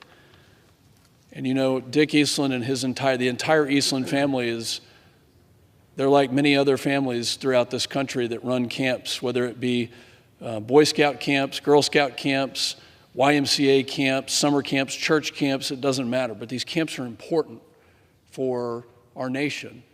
In a way that sometimes parents can't always do, these camps represent a place where these kids can come and they can learn how to be better citizens, how to be better friends, how to be better community members. And they're important. Camp Mystic was important. The image that I'll never forget in my mind as I walked the camp just 2 days after this tragedy is where my young daughter stood, getting away from the flood that was rising very rapidly, and where she had her head bowed, praying for safety. And as they were singing songs, knowing that there was a really tragic event unfolding in front of them, praying for their friends and for their safety. My middle daughter said that this was a family. Everybody knew everybody. And this family is deeply grieving right now.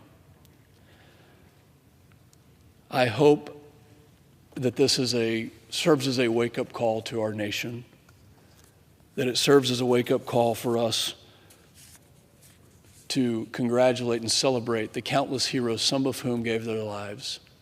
We'll never know their stories. To celebrate the fact that we live in a country where we can freely worship, where we can stand firm on our faith. Camp Mystic was a place, like other places throughout this country, that taught that to these young, innocent souls, that taught them to lean on their faith, that taught them to lean on their friends and their relationships and their families, that taught them the core values of what this great country affords. And I hope that this serves as a wake-up call for all of us to get back to that foundation, that we can take a lesson from this tragedy and we can build on it in a way that we do good, that we honor the memory of almost 130 people now in Rising, those that tragically lost their lives, that we won't ever forget. This green ribbon here serves as a reminder today. And again, I want to thank my friend Chip Roy for representing during this hard time and for calling this hour to recognize that memory, and I yield back.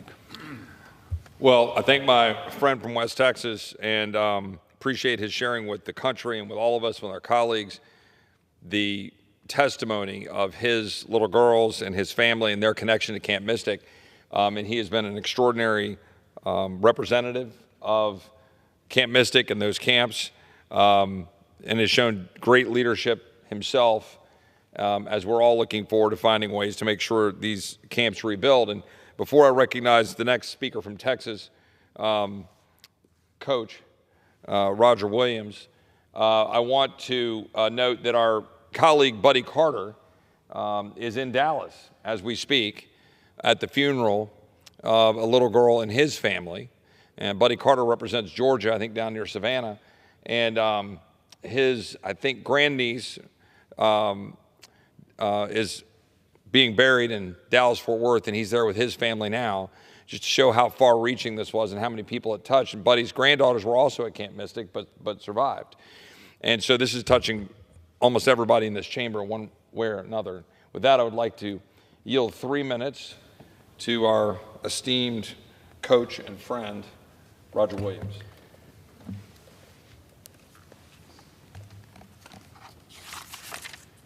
Thank you, Chip, and thank you for your leadership. Mr. Speaker, I rise today to honor the Texas flooding victims. On July 4th, what should have been a day of celebration turned into a day of tragedy as catastrophic flooding struck central Texas, devastating our communities and claiming far too many innocent lives. My prayers remain with the victims, their families, and those affected by this heartbreaking disaster. As emergency crews continue recovery operations, I remain and the rest of us remain committed to supporting our fellow Texans in any way that we can. In the face of immense devastation, we've also witnessed our neighbors stepping up to help one another, showing the nation the true spirit of Texas and what it means to be a part of a great community. I want to extend my deepest gratitude to President Trump, the brave first responders, state and local officials, and the countless volunteers who are working tirelessly to bring relief and hope as we navigate this unimaginable loss. And again, say thanks to Chip for his leadership. While there's a long road ahead, I know Texans will continue to be on the lookout for one another and recover together. And on a personal note, my 4-year-old granddaughter called today and wanted to know if it was okay if she prayed for the little girls. And could she make bracelets for the victims' parents? All she had was a rope or a string to do it with. Texas is a big state, but Texas is a small state. In God we trust. I yield back. I thank my friend, and with that, I'd like to yield 3 minutes to my friend from Houston and my congressional classmate, Dan Crenshaw. Thank you, Chip. Thank you, Mr. Speaker. What happened in Kirk County, it was not a typical flood, and we know floods in Houston. And we know worst-case scenarios, and this was one of them. More than 6 inches of rain fell in just a few hours. In some areas, the Guadalupe River surged over 30 feet in just 45 minutes, and we lost dozens of lives, including 27 at Camp Mystic. Many children, counselors, caught while they were sleeping. Entire communities were hit before sunrise with not enough time to react. But in the face of devastation, Texans rose up. Local responders acted immediately, some without any sleep, without any backup. In one case, Petty Officer Scott Ruskin saved 165 people. Dick Eastland, owner of Camp Mystic, gave his life saving his campers. He was found shielding them.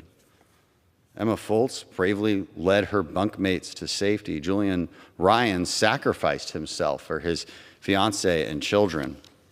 There's so many more stories of heroism. These are just a few. But it's good to know that there's still heroes in America. And you never know if you're going to be one until the time comes. These are unmistakably Texan stories of courage and sacrifice. I'm proud of the Trump administration declaring a disaster within 48 hours, making sure that FEMA and Coast Guard mobilized quickly, getting on the ground fast. Now, this is a rare and devastating event, but it will stay with us. We will mourn, but we will never forget.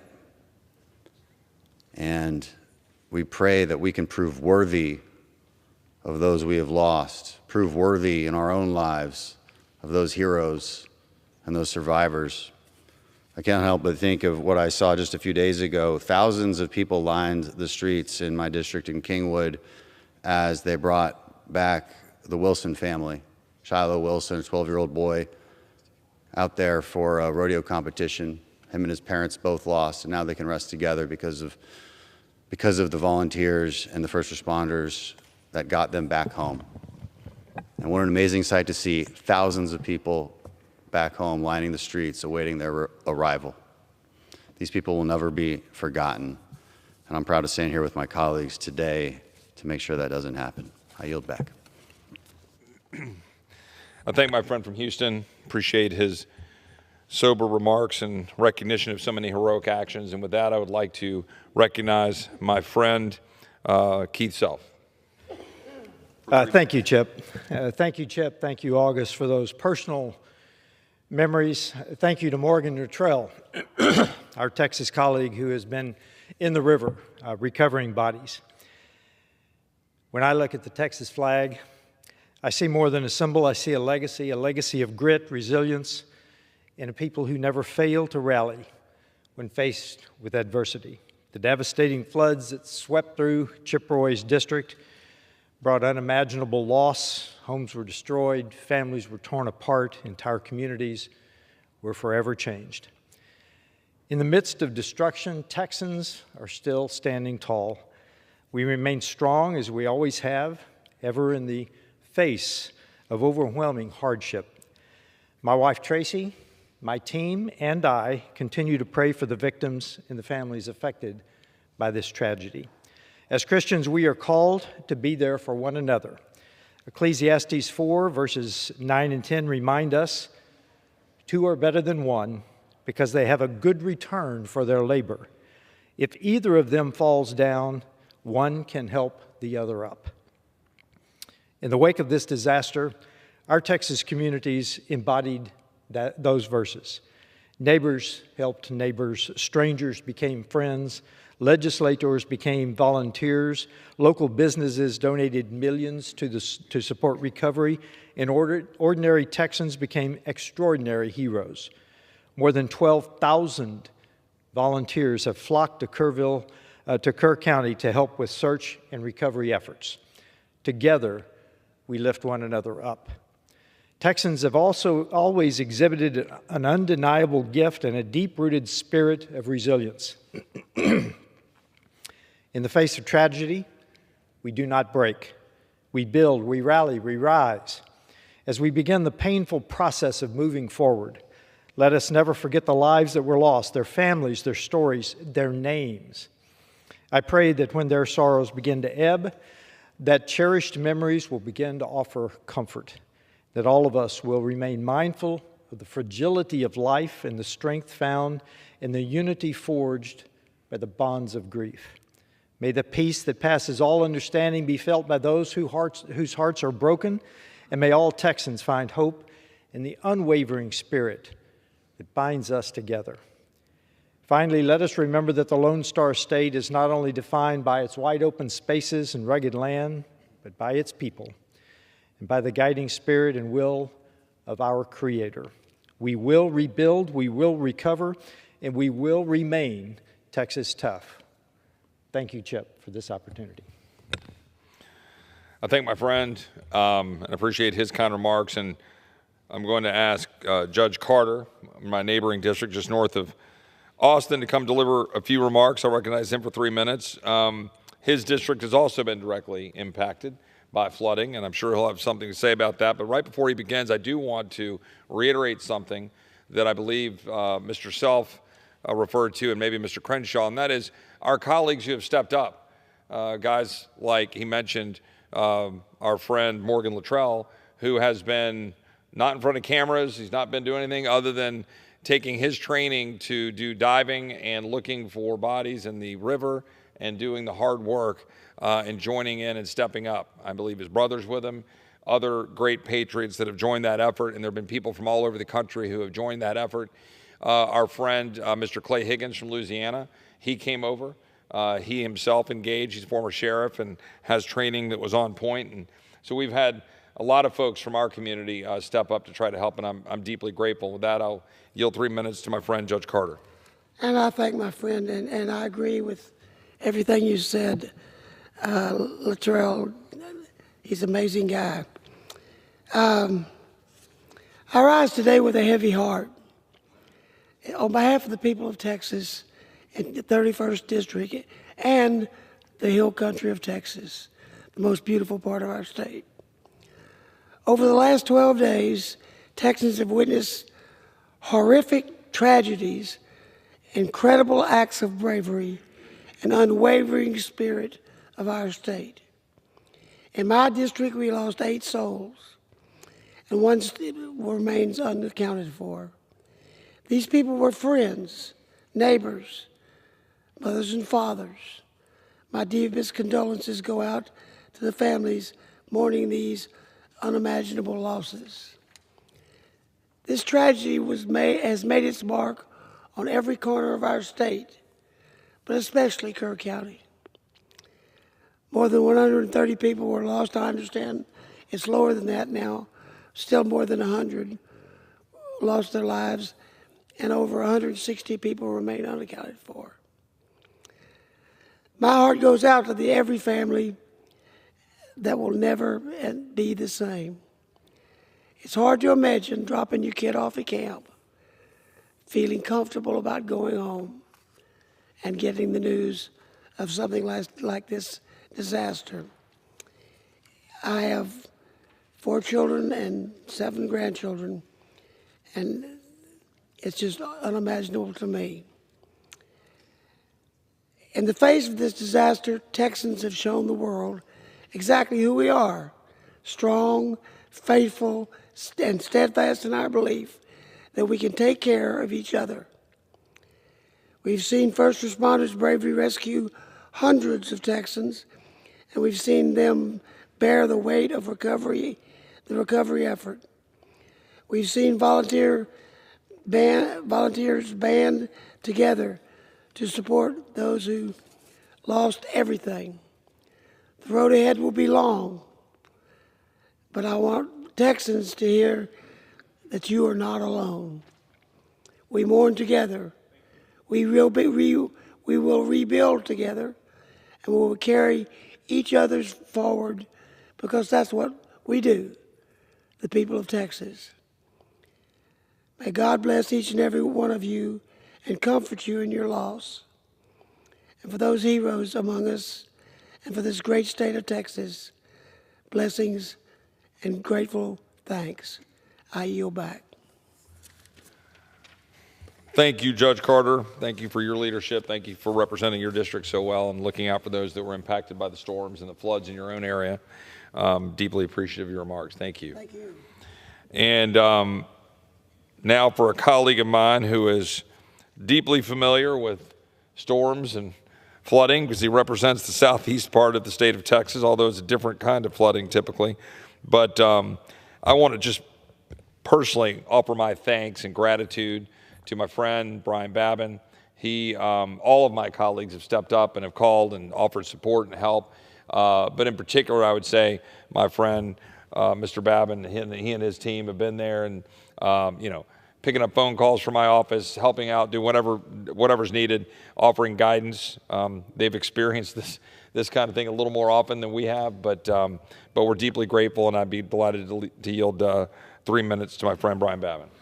Thank you, Chip. It's an anguishing thing to have to come up here and talk about some of your friends, your colleagues that have gone through this. Chip's done a wonderful job here with this 4th of July. I dropped off, my family and I dropped off 4 grandsons and a granddaughter back in May at Camp Mystic and at Camp Stewart for boys. My history with this area goes way back 60 years or better. I served as a counselor at Camp Stewart under Uncle Bill James, who sold that camp later on to the Ragsdale family. And Kathy Ragsdale and I have been on the phone talking recently, and what a loss she sustained, lost her daughter Jane. And anyway, spending a couple of days out there in that beautiful country, probably the most beautiful in the entire state of Texas. The crystal clear green Guadalupe, canopied by 100-foot plus cypress trees, some of them 10 feet in diameter. Just unbelievable beauty and tranquility and peacefulness. And to think that within a span of less than an hour, that thing came up 30 feet plus and became a raging torrent, a demon, if you will, wiping out wonderful, wonderful families, children, turning that place into a devastated desert. And I want to just say thank you to the first responders, to our president, to our governor, to Chip Roy, to a number of my colleagues. I'm the chairman of the Science, Space, and Technology Committee. NASA itself offered aircraft and imaging technology to come out and help in the search and rescue efforts. And quite frankly, it touched lives. My district is literally probably 250 miles away from this one, but I have to mention names. My district lost Aiden Hartfield, Joyce Baden, Ella Cahill, the whole family of John, Julia Burgess, and their 2 little girls, Mary Grace Baker from Beaumont, Reese Menchaca. So many others were touched by this in a way that we will never, ever forget. But Texas is tough. And as Chip said, we're no strangers in my district to disasters. I think we've had I've been in office now I'm in my fifth term. I think we've probably had 7 disaster declarations in my district because of tornadoes, floods, and hurricanes as well. We have a Texas spirit. It's unbreakable. And quite frankly, we're going to rise above this. We want to know that we want to let these families that are out there know that they're in our prayers. We're going to do what it takes to make this place whole again. Keep these camps going, keep this wonderful tradition that we have, the cultural, the patriotic, you name it. The Christian environment of these camps are going to have to be sustained, and they will. And with this, I just want to say, I'd like to say before I close, how much we appreciate all the people that absolutely sacrificed. My own son was out there the last 2 or 3 days with his chainsaw. He brought his 10-year-old son out there. People coming and stepping forward. We heard about the Luttrells, our colleague Morgan Luttrell, and they're out there finding some of these victims. And this thing is turning out to be much bigger than we had thought.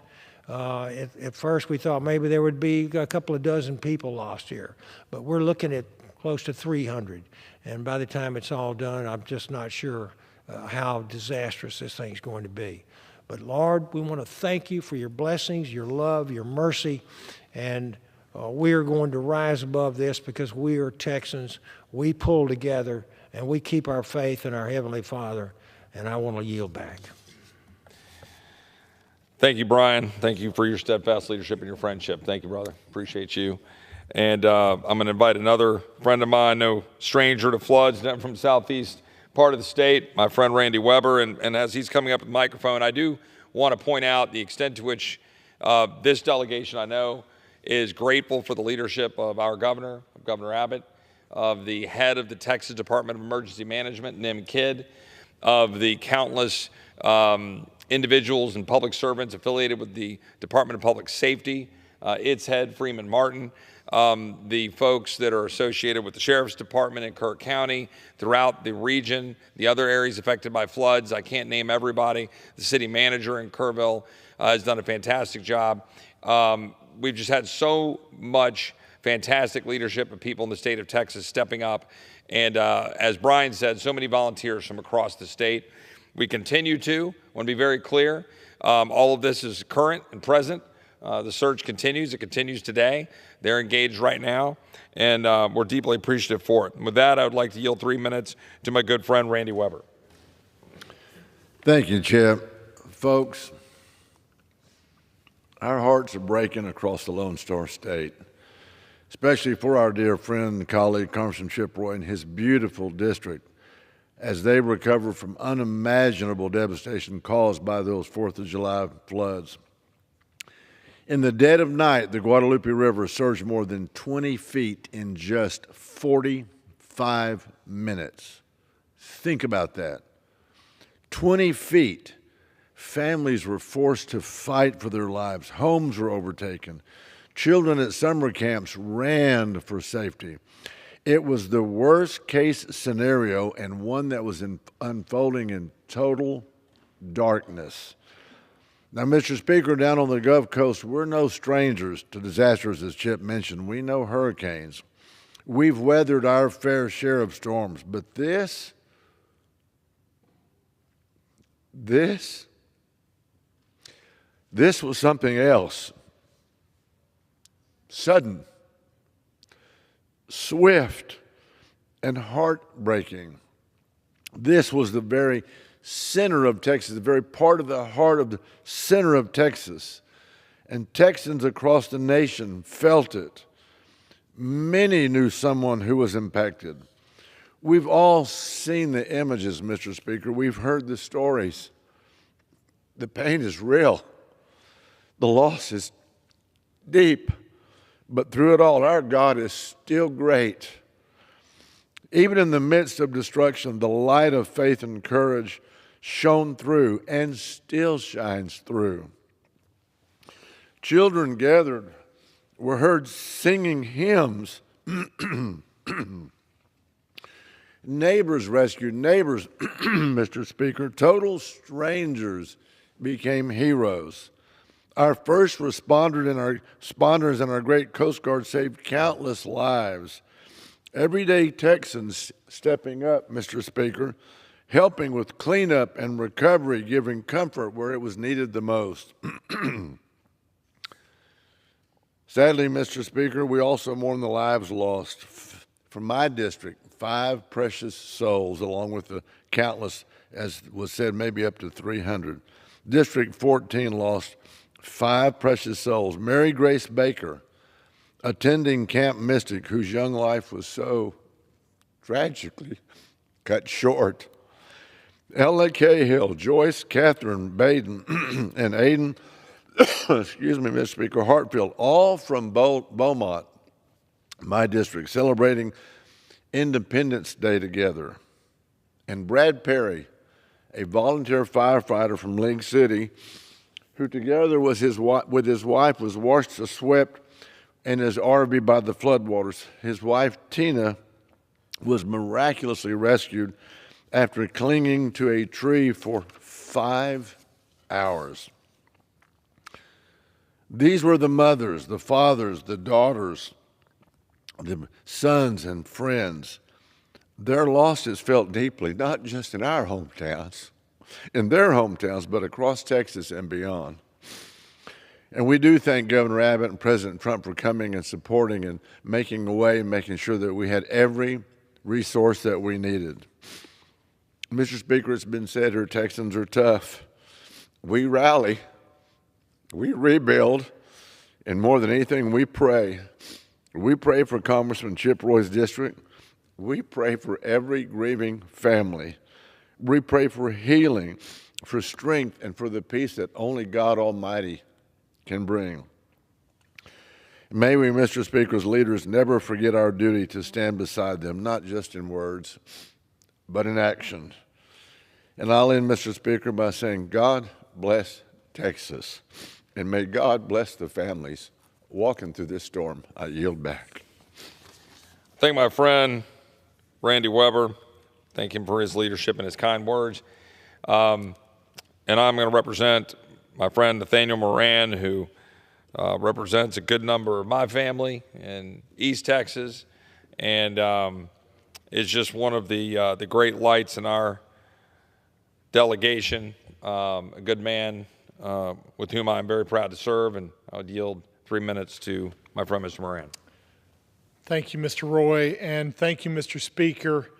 I rise today with a heavy heart to honor and to remember those whose lives were lost and who were impacted by the catastrophic floods that struck Central Texas in the early morning hours of July 4th, when children and families were abruptly awakened by the terrifying sounds of water rushing into their campsites and homes, overtaking them in a matter of minutes. It was an unthinkable tragedy, and one that has scarred, no doubt, the sorrowful soul of so many in Texas and beyond. As we have come to understand, many of those who were lost were simply children enjoying their time at summer camp. Children not unlike my two children who went to summer camp this year. It's a place meant for joy and laughter and for friendship and lasting memories, but instead brought destruction. 132 precious lives lost to date, with so many more individuals still unaccounted for. The physical and emotional destruction has been overwhelming. Lives have been lost, homes and businesses have been washed away, lifelong belongings destroyed, and an entire community, state, and nation left in anguish and in shock. Mr. Speaker, we are heartbroken for the families who lost precious family members. No words can fill the void that these loved ones left in their homes and in their communities. We pray for peace, for comfort, for healing, for understanding during the long and hard road of grief ahead. We acknowledge, though, that in our humanness, we may never fully understand why such tragedies happen. But in that same moment, we acknowledge fully that we serve a great God above who does. I also want to take time to extend my deepest gratitude to the courageous first responders, as well as our local and state officials who acted swiftly and selflessly in the face of this devastation to save so many other lives. Their dedication and bravery saved countless lives in the face of this devastation. Equally inspiring were the countless Good Samaritans, ordinary citizens who became heroes, risking their own lives to help both friends and strangers in need. Texans are remarkable, and it has been said today, in the midst of tragedy, we will see, and we do see, and we have seen the immense character of the people of Texas, particularly the people of Central Texas. In the days and weeks ahead, we pledge to stand in prayer and in sorrow and solidarity with the families who have lost their loved ones and the people of Central Texas, particularly those in Kerr County that have been so intently affected by this devastating flood. Mr. Speaker, our prayer today is for hope and for peace for all of those in the difficult days ahead. I'm privileged to be able to stand here alongside so many great men of character, men and women of character that serve our delegation in the state of Texas, and to thank Mr. Roy for his leadership during this time of devastation and tragedy in his district, and to say we stand with those families and we ask for God's blessings and peace on each one of them. May God bless them. I yield back. Thank you to my friend from East Texas. And while I wait for my friend, Mr. Gill, to come up to the microphone, I do want to note, because there's been so much unnecessary politicization of all this and finger pointing, and I'll have a little more to say about that in a minute, but I just wanted to be very clear that on Friday, July 4th, I called the president to tell him what was happening in the district that I represent, that I'm proud to represent, the flooding. It was terrible because we were going to have a bill signing that day. And the president could not have been more gracious, could not have offered more in terms of his willingness to act quickly. And I called that same day over to the secretary's office, Secretary Noem, and she got back to me within 15 minutes, offering anything we needed, had folks on the ground, moved quickly to get the Army Corps of Engineers activated, moved quickly to get fixed-wing aircraft mobilized. This is all prior to a disaster declaration, and then had the boots on the ground ready to go when the disaster declaration was ready. So there's a lot of stuff flying around. Let's just be very clear. In a non-political statement, but just the reality of what's happened, that this administration was on the ground in the district that I represent helping people. And I think that should be noted. I think that the record should be clear. And the people that I represent are deeply grateful for it and are deeply proud to acknowledge it. And with that, I would like to represent my friend Brandon Gill, who represents a district in the Dallas-Fort Worth Metroplex and area, and just a little north of that. And deeply appreciative of his service as a freshman member of the delegation, and and his strong words of encouragement throughout this. And with that, I'd yield 3 minutes to my friend Brandon Gill. Thank you. Mr. Speaker, the Texas Hill Country is well known as one of the most beautiful regions in the state. And it just witnessed one of the most horrific disasters in our state's history. I saw it last week myself when we went down to Kerrville, and we could see homes gone and roads shattered and families broken. I met first responders who pulled neighbors from waters that just destroyed lives. And I heard the stories like that of Jeff Ramsey and his wife, Tanya, two constituents from Texas 26. They were Texans and they were parents trapped in their camper at Hill Country campgrounds as the flood swallowed everything around them. And in those final moments, Jeff picked up his phone and he said goodbye to his kids. "Hey, buddy, I love you so much. I think this is it for us. Tell Rachie I love her." Mr. Speaker, what do you say to that? What do you say to a son who lost his father, or to a daughter who only has her father's final words? What we're going to say is that we'll never forget them, that we'll honor every life lost, including Jeff, Tanya, and every other life taken by those unforgiving waters. We'll honor and remember the young girls and staff of Camp Mystic, the vacationing families enjoying their Independence Day weekend. This flood stole lives and stories and futures in Texans, and today we mourn them and we honor them and we'll remember them and we'll carry their names and their stories. But we also want to thank the first responders who jumped into this mess in dangerous conditions, who are still working to clean up the flood. And I think in particular our colleague, Congressman Morgan Luttrell, who is out working right now, as well as Mr. Roy, who's been working around the clock for his district over the past 2 weeks. With that, we want to say God bless Kerrville, and God bless Texas, and God bless the U.S. Thank you. Thank you, Brandon. Deeply appreciative of the kind words and the remarks and your presence and that of the entire delegation. There were a number of other of my colleagues who wanted to be here this evening, and they couldn't make it because they had other obligations. We don't always get to control the timing of the House floor. And so I want to thank those individuals for their support during this whole time. I do want to conclude with a few thoughts. I gave way earlier to make sure that all my colleagues had a chance to speak. But I do want to give some flavor to what we've experienced in particularly Kerrville and in the Hill Country, in that part of our great state, over the last 10 days or so. Remember that on July 4th in Kerrville, there is an area in the center of town, park, where thousands of people go every year to listen to music, to Texas country music, typically. Robert Earl Keen, who's a local artist from Kerrville, plays typically every year. My children, my family, my wife and I, we've been going there every year for the better part of a decade. And you will sit down there on the river, you'll canoe and tube up and down the river while you're waiting for the concert. Then the concert at night, fireworks down there at the park.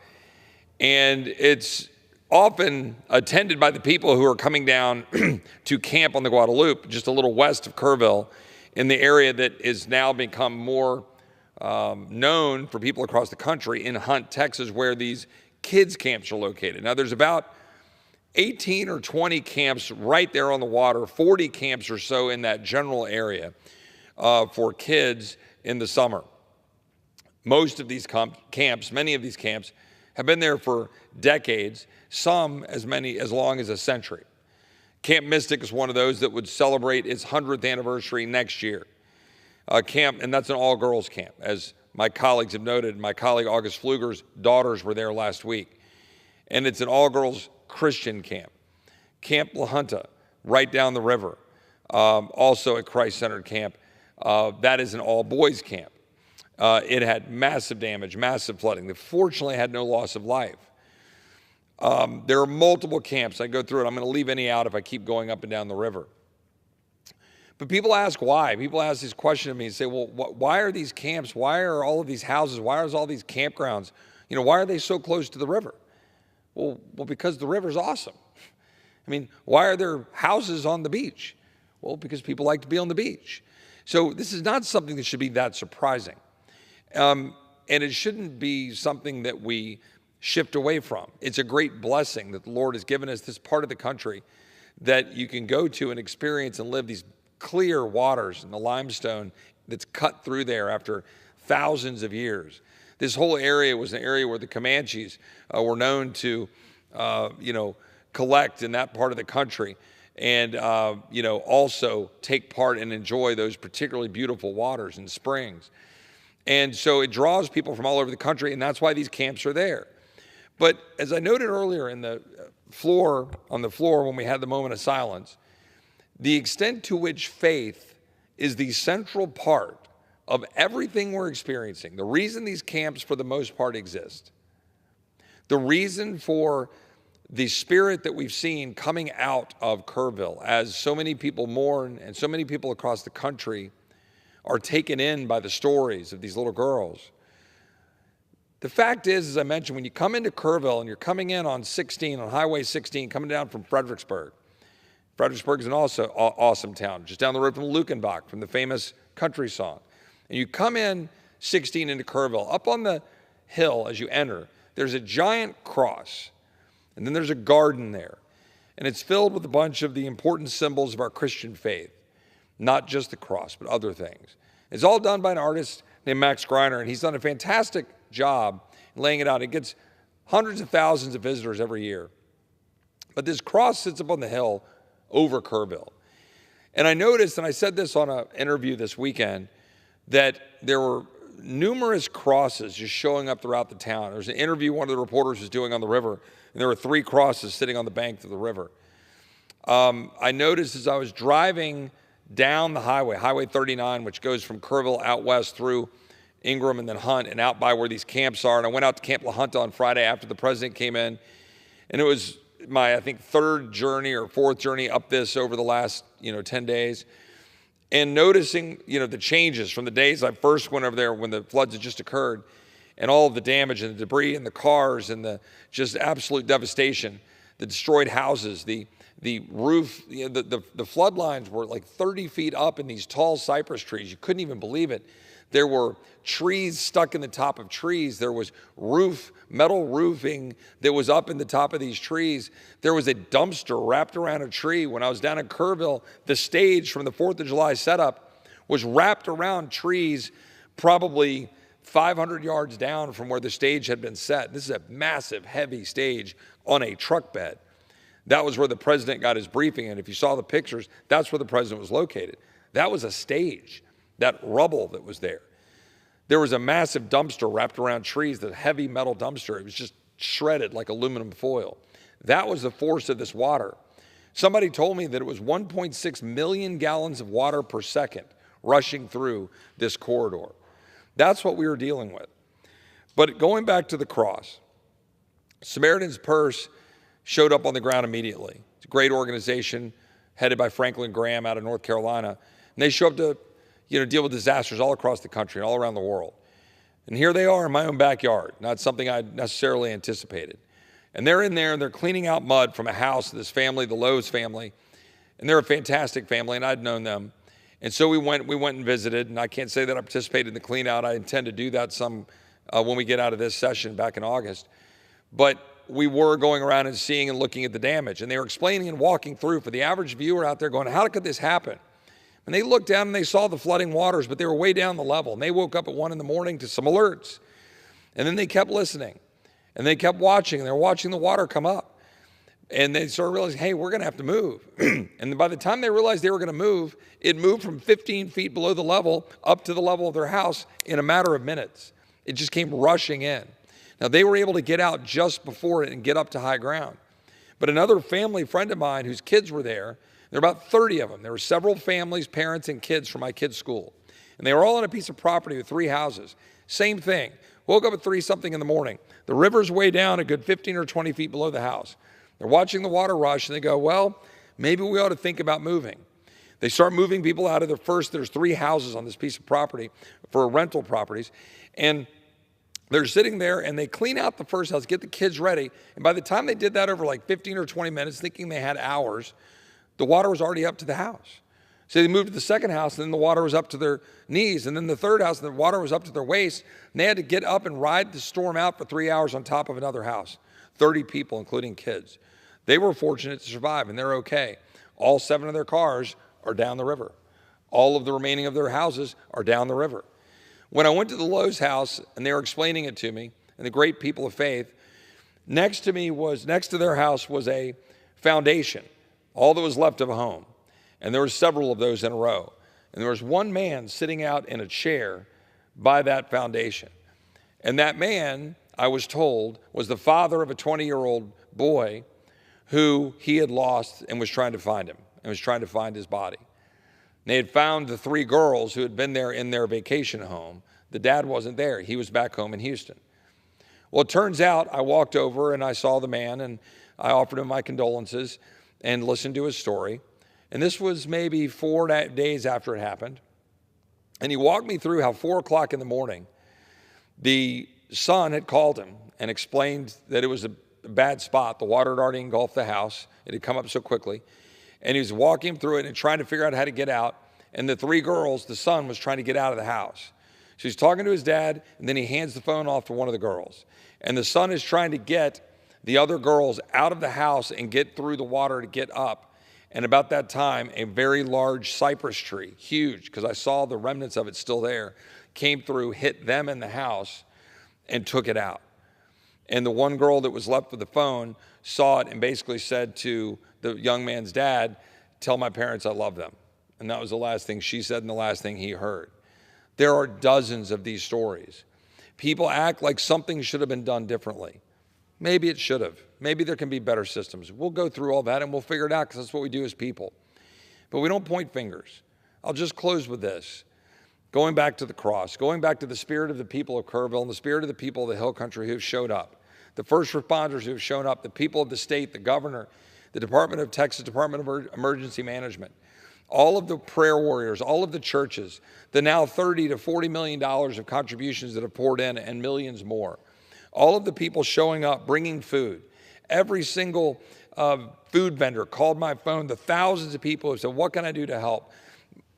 Morgan Luttrell using his training with his brother and others to go into the water and go try to find people.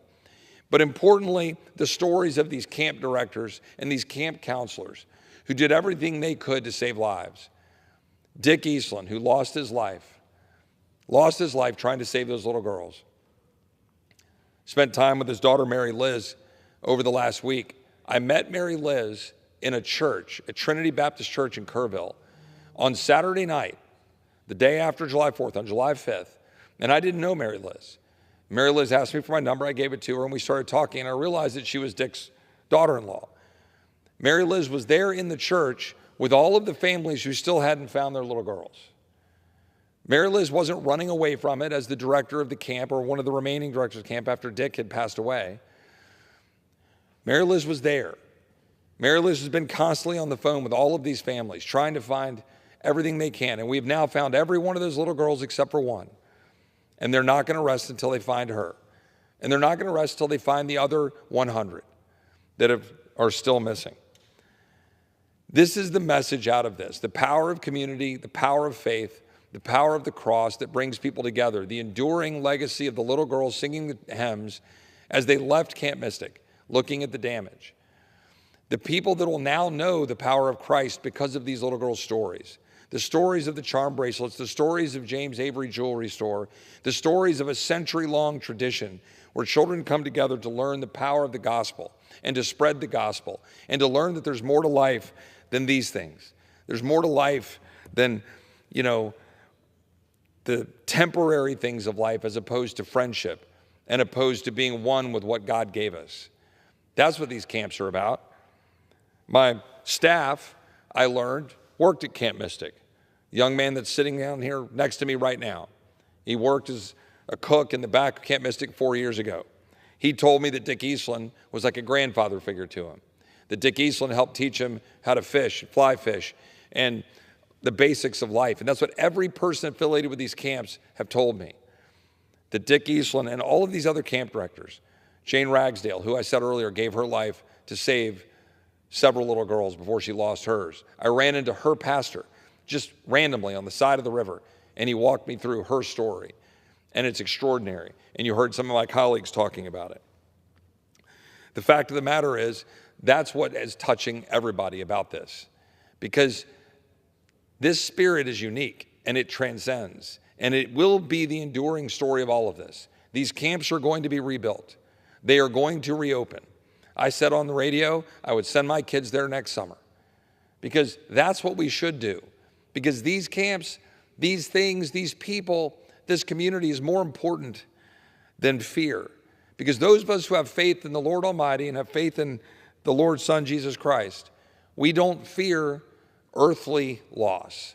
Because the thing that transcends that is our faith in our Lord and Savior and the need to spread that message and for people to know that. And I'm so deeply and profoundly grateful for all of the outpouring of support from this chamber, from my Texas colleagues, from joining me here on the floor. And I'm deeply appreciative for all of the people who have been risking their lives to help others, to save others, to find these bodies, to find closure for the families. We're going to continue to do that. We're going to continue to heal. It's just the beginning. And with that, I yield back, Mr. Speaker. The gentleman have a motion. I do. I move to adjourn. The question is on the motion to adjourn. Those in favor say aye. Those opposed, no. The ayes have it. The motion is adopted. Accordingly, the House stands adjourned until 10 a.m. tomorrow for morning hour debate.